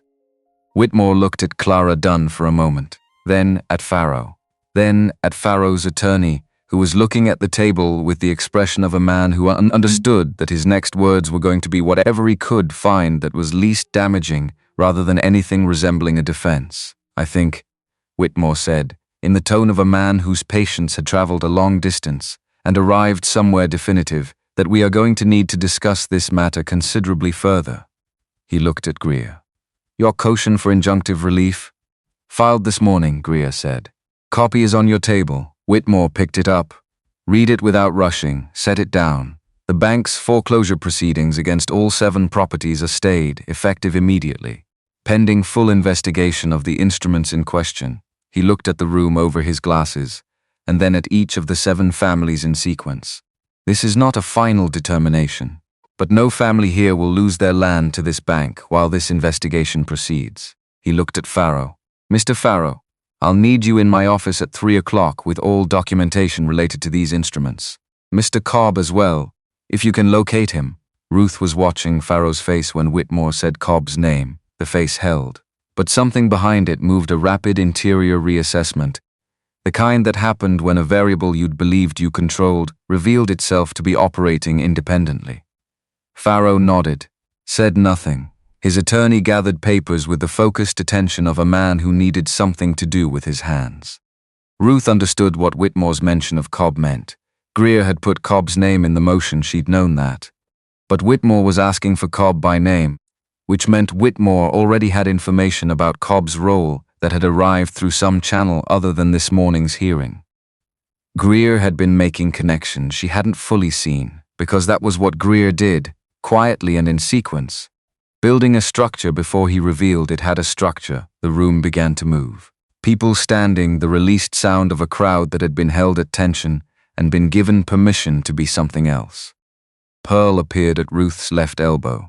Hetty Marsh was 3 feet to her right, standing with her arms at her sides and her face carrying the expression of a woman who had been vindicated and was taking a moment to feel the full weight of it before she did anything else with it.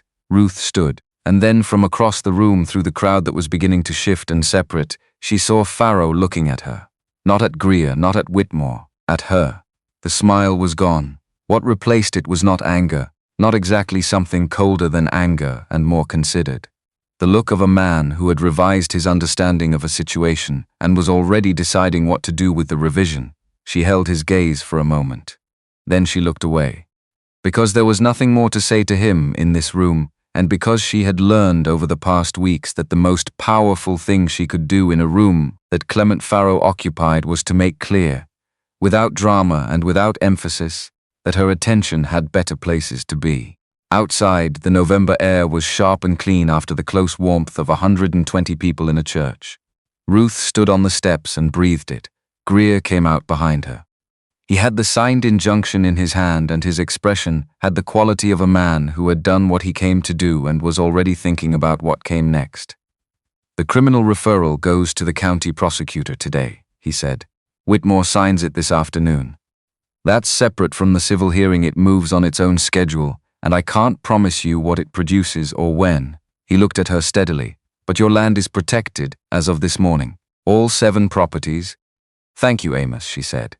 He looked mildly uncomfortable with the directness of it, which she suspected was his usual response to gratitude. "Come see me Monday," he said. "We'll discuss the next steps in a room with chairs." He went down the steps and turned towards 2nd Street with the deliberate, unhurried pace of a man who had learned to be conservative with his left knee. Pearl was already in motion. Ruth could see her across the street, intercepting Hetty Marsh with the purposeful stride of a woman who had a next item and was moving toward it. The families were dispersing in clusters, talking in the low, animated way of people who had just been through something together and were still calibrating what they thought about it. Vern Pruitt stopped beside Ruth on the steps. He had his hat in his hands and he looked at it for a moment before looking at her. "I want you to know," he said, "that what you did standing up first, before you knew who else was going to, that took something."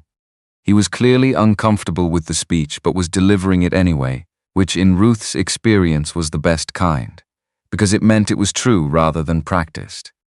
"I've been thinking about it since you came to my fence." Ruth thought about it for a moment.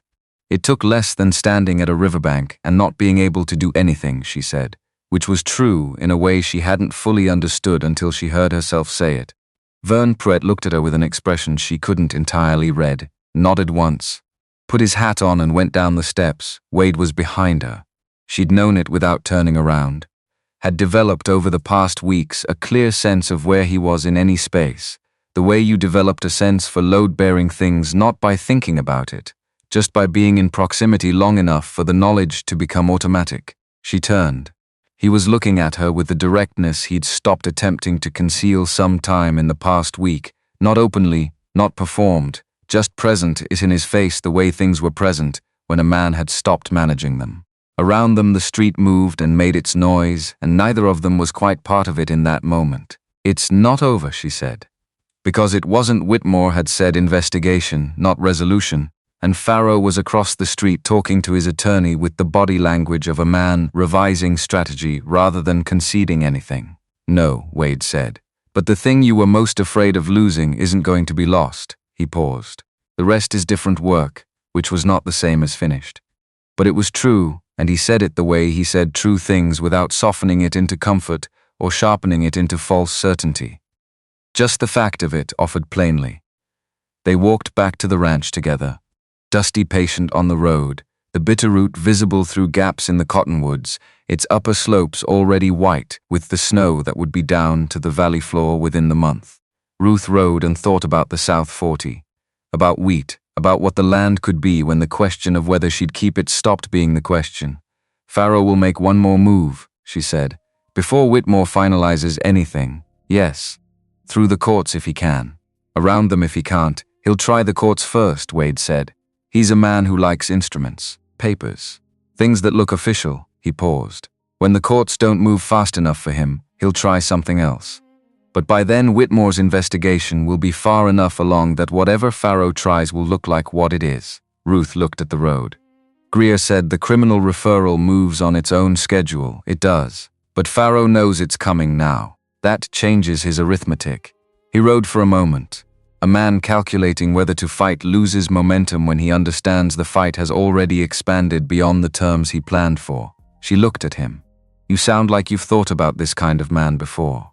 "I've been one," he said. She waited. "Not the fraud," he said. the calculating. The belief that if you controlled enough of the variables, you controlled the outcome. He looked at the road ahead. I ran Broken Horn that way for 8 years, every contingency planned for, every variable accounted for. And then a storm came on a night I was in the North Range, and I came home the next morning and found that there are things no amount of planning reaches. He paused. A long pause, the kind that was doing real work. I stopped planning after that, stopped controlling, went up the mountain and did the opposite, which was to control nothing, account for nothing, have nothing that a storm could take. He looked at her. Neither of those things is actually how to live. Ruth held his gaze. What is? He was quiet for long enough that she thought he might not answer. Then, this, he said. What you did, plan what you can plan, fight what you can fight. And when something comes that you can't plan or fight, you don't go up a mountain. He looked at the road again. You find someone who'll stand in it with you. Ruth let that sit in the cold air between them. They rode the rest of the way home without talking much more. But the silence had the quality it had been building toward since the first night, not the silence of two strangers in a room, not the silence of a negotiation, but the silence of two people who had said the things that mattered and were now simply sharing the same space without needing to fill it. 2 weeks after the hearing, Farrow made his last move. He went after Greer's license. Ruth had half expected something physical, another night visit, another attempt at the barn, but Farrow was, in the end, a man of instruments. And his last instrument was a complaint filed with the Territorial Bar Association citing something from Greer's career in Kansas in 1868, resurrected from 15 years of storage and presented as newly urgent. It was thin, obviously constructed in haste from available material. The way a wall built quickly looked different from a wall built with time and attention.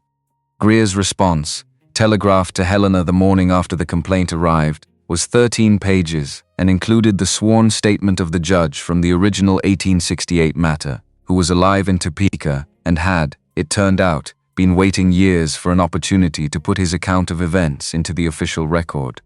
Greer brought copies of both documents to the ranch on a Thursday afternoon and laid them on the kitchen table. He's done, Greer said.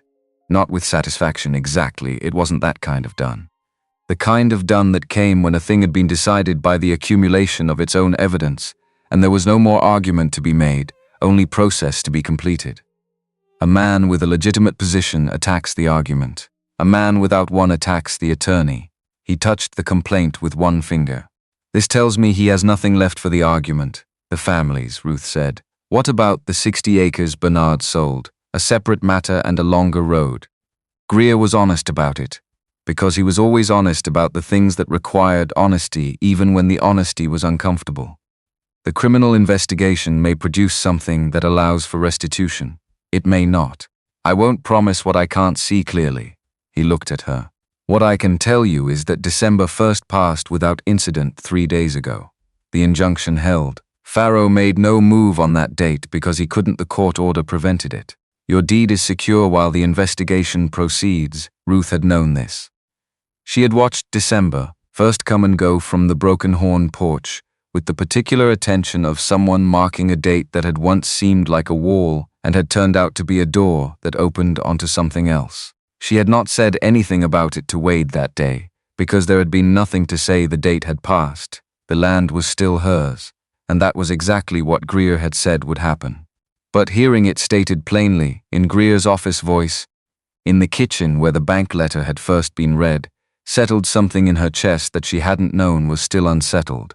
And Whitmore's referral to the county prosecutor, she said, filed and accepted. Farrow's attorney is contesting the jurisdiction, which is a delay tactic and not a particularly good one. Greer picked up his hat. On the matter of Cobb, Whitmore met with him the afternoon of the hearing, as requested. Whatever Cobb said in that room, he said it in full and without qualification. Greer confirmed this to me in a letter 2 weeks ago without elaborating on the specifics, which means Cobb said things that were useful to the investigation, but that Whitmore considered sensitive enough to handle carefully. He paused. Cobb left Dillon in February. I don't know his destination and I haven't asked. Ruth thought about Cobb. About the line he'd drawn inside himself over 11 years, and the cost of holding it, and the specific way he'd stood at her fence and said, I've never put fire to anything belonging to a woman on her own land. Some debts were settled in courtrooms. Some were settled in other ways, quieter and less official, and the accounting of them was done by the person carrying them rather than by any external authority. "Come Monday," Greer said, already moving toward the door with the deliberate pace of a man who was conservative with his left knee. "We'll talk about the formal deed confirmation.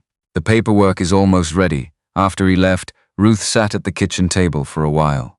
Wade was outside. She could hear him at the new coupe frame. The rebuild was nearly done. Proper boards, reinforced foundation. A latch she'd chosen herself from the hardware catalog. She could hear the rhythm of his work, steady and unhurried, the sound that had become part of the background of the ranch, the way the windmill sound was part of it, the way the creek sound was part of it. She thought about George, not with the complicated tangle she'd been carrying for a year with something cleaner. George had been a careful man who believed that controlling things was the same as managing them, and who had discovered in the final weeks of his life that those were different things and had not known what to do with the discovery. She didn't hate him for it. She didn't particularly forgive him either, because forgiveness implied a scale of injury she wasn't sure she was working with anymore. Mostly she thought about the fact that the letter she'd found in his desk, the one that laid out his arrangement with Pharaoh, had been written by a man who believed he was protecting something. He'd been wrong about what needed protecting and wrong about the method, but the impulse, she thought, had not been entirely cold. The difference between George and Wade was not that one was a better man and one was worse. The difference was that Wade had been taken apart by loss and had let it take him apart, had lived with the pieces long enough to understand what each one was, and was now slowly, without announcing it, finding out whether they could be arranged differently. She went outside. Wade looked up from the coupe frame. She stood in the yard in the cold and looked at what he'd built. Solid structure, good framing. The latch she'd chosen hung straight and true on the new door. Beyond the new coupe, in the north paddock, June moved to the fence and regarded Ruth with the patient bovine attention of an animal that associated her presence with food and was optimistic about the situation. "The deed," Ruth said. "Greer wants to talk Monday," he nodded. "Whitmore's referral is with the county prosecutor." Cobb cooperated. Greer said he came forward fully. She paused. "He's left Dillon." Wade looked at the coupe frame. "Good," he said quietly. And she understood from the way he said it that he had thought about Cobb too, about the line and what it cost and what it meant when a man finally decided to stand on the right side of it, regardless of the consequences. "Pharaoh's not going to prison by Christmas," she said. "No," he met her eyes, "but he's not going to take anyone else's land either. Not in this county, not for a long time." He paused. "That's what you set out to do." She looked at the new coupe, at the yard, at the house behind her, the kitchen window with the hawk visible on the inside sill. "I need to go to the Marsh place," she said. "Tell Hetty in person what Greer said about the 60 acres. When, tomorrow morning, I'll go with you," he said. She looked at him. "You don't have to." "I know," he said, which by now they both understood was his way of saying that knowing he didn't have to was precisely why he was going to. On a Tuesday evening 3 weeks after the hearing, Wade set something on the kitchen table while Ruth was at the stove. She turned around when she heard it, the small sound of wood set on wood, and saw a carving beside the coffee cups. Not the hawk, something different. A house, small and exact, pitched roof and a door with a detail she had to look closely to see a hawk perched in the window frame, wings folded. The same hawk she'd put on the kitchen sill the morning she found it. She picked it up, turned it over. On the base, in the same small careful letters as the first CRH, the same initials as the ring. Different order. She set it on the table and looked at it. The fire in the main room made its sounds outside. The wind was working on something in the eave. She was aware of Wade standing across the kitchen with the stillness of a man who had made something that cost him something and placed it in front of someone and was now doing the thing he found hardest, which was to wait without filling the waiting. She looked up. "You started this before the hearing," she said. "It wasn't a question. A week before," he said. "Before you knew how it was going to go."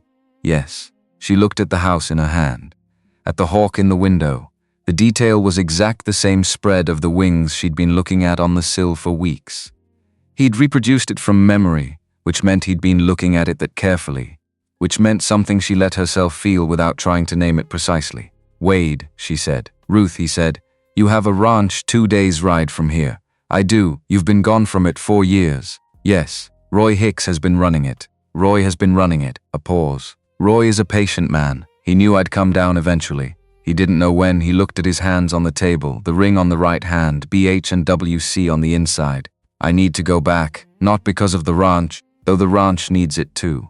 Because Nora told me before she died that when I was ready to come back, everything would be waiting. He looked up. I've been deciding for a year what ready meant.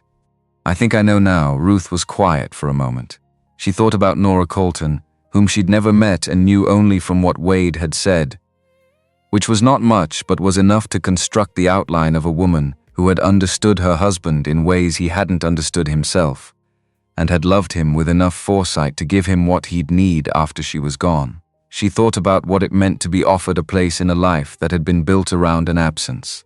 The South 40, she said. My wheat. He looked at her steadily. I'm not giving up the South 40, she said. I just got it back, I know that. Or the house. The deed is mine, it is.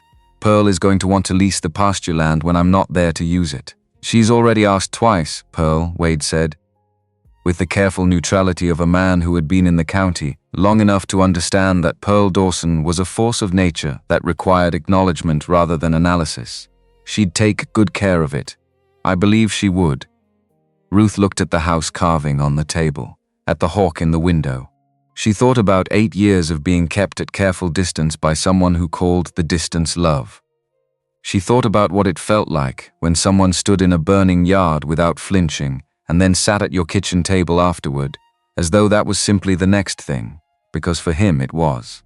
She thought about the specific way Wade listened, not waiting for his turn to speak, but actually receiving what was said, which she had discovered over the past weeks was rarer than it should have been. Wade Colton? She said.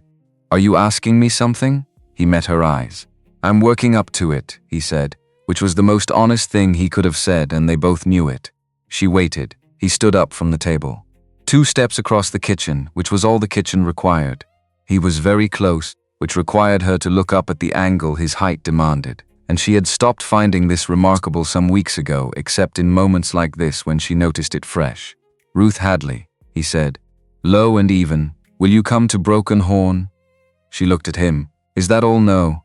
He took a breath, and in the breath was the quality of a man who had been finding his way toward something for a long time and had arrived. Come to Broken Horn and stay. Let me try to be the kind of man who deserves someone who would walk into a November blizzard to pull a stranger out of the snow. I'm not fast at things like this. I've never been, he paused, but I don't quit, and I'll be there in the morning. She had known this about him from the second day, when she came in from the barn and found the hinge fixed and him sitting against the hearth, with the expression of a man who had done the thing and wasn't looking for comment about it. Pearl gets the pasture lease, she said. Yes, and the house stays in my name, it stays in your name, and Dusty gets the best stall at Broken Horn. Something happened in his face. Not quite a smile, the real thing. The one she'd heard once in the dark on the road home from the hearing and hadn't heard since, surprised out of him again now. Done, he said. Roy Hicks has already been told. She looked at him. You told Roy Hicks. I sent a telegraph last week. I told him I was coming back, and I was bringing someone and to get the east stall ready. He held her gaze. I told him her horse was particular about her accommodations. Ruth stared at him for a moment. Then she laughed, not the polite kind, not the controlled kind, but the real kind that came from the place below the ribs where genuine things lived. The kind she hadn't let herself have in a long time, because there hadn't been enough room for it alongside everything else. When it passed, she looked at him, and he was looking back at her with the expression she'd been trying to name for weeks, and could now name clearly. The look of a man who has found the thing he stopped believing he would find, and is standing very still in the presence of it, so as not to startle it away. She put her hand on his chest. She could feel the steadiness of his breathing under her palm, slow and even, the rhythm of someone who had learned to be present in his own body again after years of treating it as something to be endured. He put his hand over hers, not pulling her closer, just holding. I want to go see the room, she said, at Broken Horn. Before we decide anything else, he understood what she meant. Nora's room, he said. Your room. That's been closed for 4 years. He was quiet for a moment. Something moved across his face, not grief, not exactly, but the cousin of grief. The feeling that came when you reached for something you'd been keeping carefully sealed and found it was different than you'd been imagining it would be. Smaller, maybe. More survivable. All right, he said. Not tonight, she said. When we get there, he agreed. She took her hand back, picked up the house carving from the table and set it beside the hawk on the kitchen sill, the two carvings together in the window where the morning light would find them. Tell Roy Hicks we'll be there by Thursday, she said, and went back to the stove. Roy Hicks was at the gate when they rode in, not waiting working. He was replacing a hinge on the main gate post when they came up the road, and he straightened when he heard the horses and looked at them both without apparent surprise, which told Ruth something about him before he opened his mouth. He was somewhere in his 50s, compact and deliberate, with the tanned, weathered face of a man who had been outdoors for a long time, and had long since made his peace with what the outdoors did to a face. He looked at Wade. "You look better than I expected," he said. "You expected worse," Wade said. "You were gone 4 years. I expected to be identifying a body." Roy Hicks shifted his attention to Ruth. Roy Hicks? He didn't extend his hand immediately. He was holding a hinge pin, but the directness of his gaze was its own form of introduction. "You're the one who pulled him out of the snow." "Yes," Ruth said. Roy looked at her for a moment with the evaluating attention of a man who took stock of things carefully and did not revise his assessments without reason. Then he nodded. Once. The nod of a man who had filed something under the correct category. "East stalls ready," he said to Ruth. "Plenty of room. I put extra bedding down." She looked at him. "You don't know what kind of horse she is yet." "Wade's telegraph said she was particular," Roy said. "I've dealt with particular before." He picked up the hinge and turned back to the gatepost. "House is aired out. I had the windows open yesterday while the weather held. Supper's on the stove, it'll keep until you're ready." He drove the hinge pin with 3 precise strikes of his mallet. "Good to have you back," he said, to the gatepost apparently, but not to the gatepost. Wade looked at him for a moment. "Good to be back." Roy, that was all that was said about 4 years. Broken Horn Ranch was larger than Ruth had imagined, which was saying something because she'd had a month to imagine it. The house was solid and wide, built with the materials of a man who intended permanent stone foundation, heavy timber framing, a porch that ran the full width of the front and looked south over the valley. The barns were proportioned for the operation they housed, not oversized for show but exactly the size of what they needed to be, which told her something about how the ranch had been built and by whom. She settled Dusty in the east stall while Wade spoke to Roy in the yard. Dusty assessed the stall with the critical attention she brought to all new accommodations, investigated the hay, nosed the water trough, and then produced a sigh that Ruth chose to interpret as provisional approval. "Fair enough," Ruth told the horse, in the tone she'd developed for Dusty's more theatrical moments. That evening, after supper, Roy's beef stew, which was straightforward and good, and not trying to be anything more than what it was. Ruth and Wade went down the hall to the closed door. It was a plain door. Nothing marked it as different from the other doors in the house. But it had the quality of closed things that had been closed a long time, a slight resistance in the air around it, the way a room felt when it had been holding its breath. Wade stood at the door for a moment. Ruth stood beside him, not close enough to crowd, close enough to be present. He opened it. The room was simple. Clean Roy had aired it along with the rest of the house, and the November cold had gone through it and come out the other side and left it smelling of cedar and nothing else. A bed with a blue and white quilt, a dresser, a window looking east toward the first light of mornings. On the dresser, a small glass bottle of the kind that might have held lavender water, empty now, but still faintly holding the memory of its scent. Wade stood in the doorway and looked at the room for a long time. Ruth did not say anything. She had learned enough, in the past weeks, to understand when silence was the right contribution. Finally, he said, "She told me once that a house could feel when someone loved it." He looked at the quilt, the dresser, the window. "She said houses had a kind of memory." Ruth looked at the room, at the simple arrangements of a woman who had put her care into things that would last. "Then this one remembers her," she said. "That's not a sad thing." He looked at the window. "No," he said slowly, like a man testing the truth of something he'd been told from the outside and was now discovering from the inside. "It's not." He stepped into the room, stood at the window, looked east toward the dark. Ruth stayed in the doorway. After a while he turned around. He looked different standing in that room than he'd looked anywhere else, not diminished, but altered in some way she'd have to find words for later. Lighter, maybe, as though something that had been carried at a fixed elevation had been set down properly for the first time. Nora told me before she died, he said, that when I was ready to come back, everything I'd built would be waiting. He paused. I thought for a long time she meant the ranch. Ruth waited. I think she meant something else, he said. Ruth looked at him across the room. At the man who had been in the snow and had come out of it, who had fixed things without being asked and stood between her and what was coming and carved small perfect things by firelight and said what he meant in plain words when he finally said it. Come out of that room, she said quietly, and close the door. He came out of the room, closed the door, stood in the hall. She took his hand, both of hers around one of his, the same hand with the ring, and held it for a moment. Then she turned and walked back toward the warm part of the house, and he walked beside her.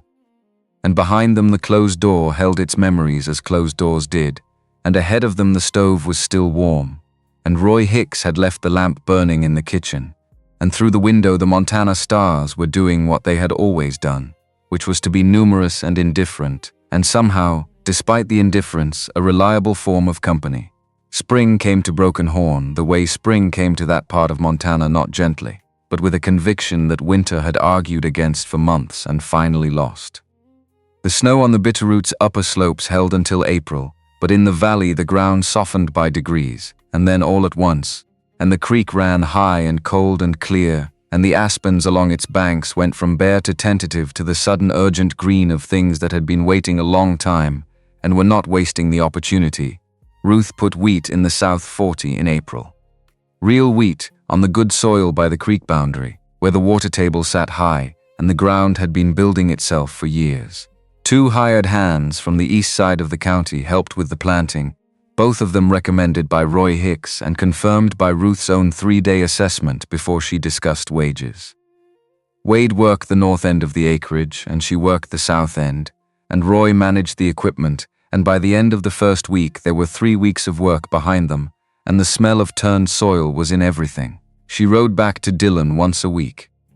Pearl had the pasture lease formalized through Greer's office and was already using the land for the overflow from her kitchen garden, which had apparently become significantly more ambitious since having additional acreage to expand into. The house stood as it had always stood, the kitchen window catching the morning light, the Hornthzill visible through the glass. Ruth had left the hawk there. She'd thought about bringing it to Broken Horn and had decided against it. The hawk belonged to that house, to that window, to the morning she'd found it and understood that something was changing in a direction she hadn't chosen and couldn't have predicted and was not going to run from. Greer sent a letter in March. The county prosecutor had filed charges. Farrow had retained an attorney from outside the territory. The process would take time. Greer said this plainly and without false comfort, because he was not a man who offered false comfort, but the structure of the case was solid and the territorial records were not going anywhere. Bernard Marsh, it turned out, had been corresponding with the county prosecutor independently. Ruth found this out from Pearl, who found everything out before anyone else found anything out. Bernard had provided documentation of the 60-acre sale and the circumstances around it, and had done so, according to Pearl, with the deliberate thoroughness of a man who had been quiet for 2 years and had finished being quiet. Hetty had said nothing about it to anyone, which meant she had known and had chosen not to direct it, which meant it had been Bernard's decision made in Bernard's own time, which Pearl seemed to consider the proper resolution of something that had needed resolving. Silas Cobb was not charged with anything. He had come forward voluntarily in February and provided a sworn account of his years working for Farrow, including a clear statement of what he had done and had not done, which was verified against other accounts and found to be accurate in its distinctions. He had left Dillon by March, and Ruth did not know where he went and did not ask. She thought about him occasionally, about the line he'd drawn inside himself over 11 years, about what it cost to hold a line like that, about whether the accounting of a life came out differently when you added up what you'd refused alongside what you'd done. She thought the accounting probably depended on who was doing it.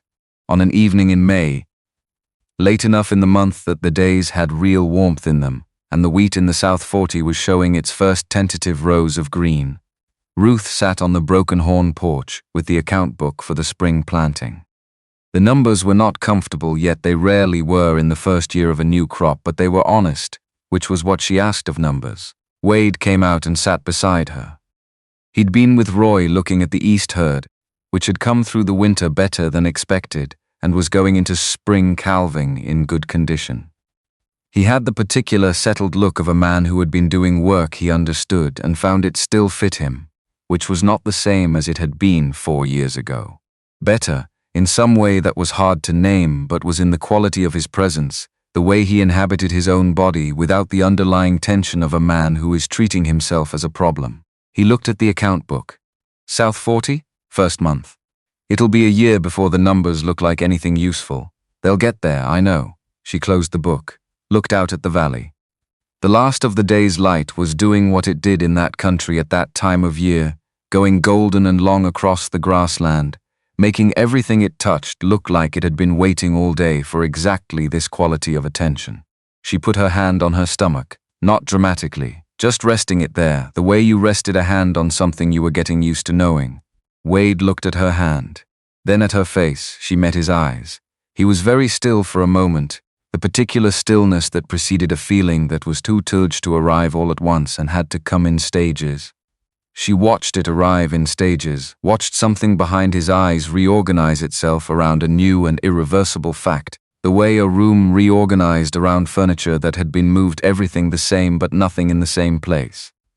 "Ruth," he said. "Yes," she said, which answered the question he hadn't finished asking. He sat with that for a moment.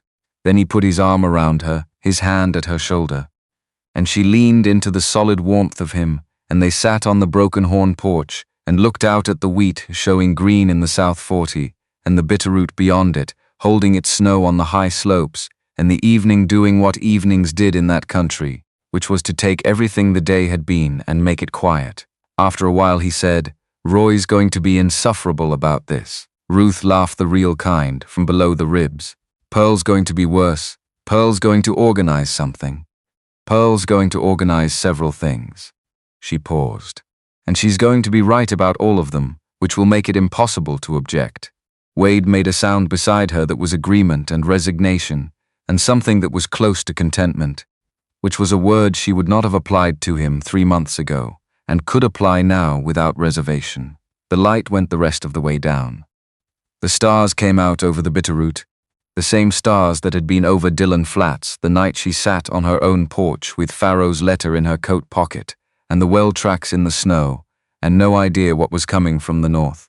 She thought about that woman on that porch, and about the walk into the trees the next morning, and about the specific quality of the moment she'd seen the man on the ground under the pine, the arguments she'd had with herself in 15 seconds, and what had won them. Not bravery, not calculation, just the inability to look at something that needed doing and keep walking. The hawk on the sill of the Dillon house had said it more precisely than she could have. For the woman who didn't walk away. As though walking away had been a real option, something she'd genuinely weighed and declined. She supposed it had been. She supposed she'd declined it the moment she dismounted. She had not regretted it once. Inside, Roy Hicks was making something in the kitchen that smelled of coffee and scorched butter, which was his version of an evening meal when he was cooking for company and was trying. Dusty was in the east stall with the extra bedding that Roy had put down and had not removed since November. The wheat was in the South 40. The deed was in Greer's office with a copy on the shelf in the Broken Horn study, and both copies said what they had always been meant to say, and beside her on the porch was a man who had been in the snow and had come back from it, who had put his hands to everything that needed doing without being asked, and had stood between her and what was coming, and had carved small, perfect things by firelight, and had looked at her across a kitchen table with the ring on his hand and meant every word he'd said. She had been alone for a long time, in the particular way you could be alone inside a life that looked complete from the outside. She understood now that this was the difference between a life that looked complete and a life that actually was, and that the difference was usually a person, and that the person was usually unexpected, and that the unexpectedness was not a problem to be managed, but a thing to be grateful for on the evenings when you could see the wheat coming in and the stars coming out, and you had enough good sense to sit still and pay attention. She leaned into Wade's side. He tightened his arm at her shoulder. The Bitterroot held its snow, the valley held its quiet, and in the east stall of Broken Horn Ranch, Dusty produced one final sigh of the evening, which echoed briefly in the barn, and then was absorbed into the ordinary sounds of a working ranch going about its business, which was the best sound Ruth Hadley had ever heard.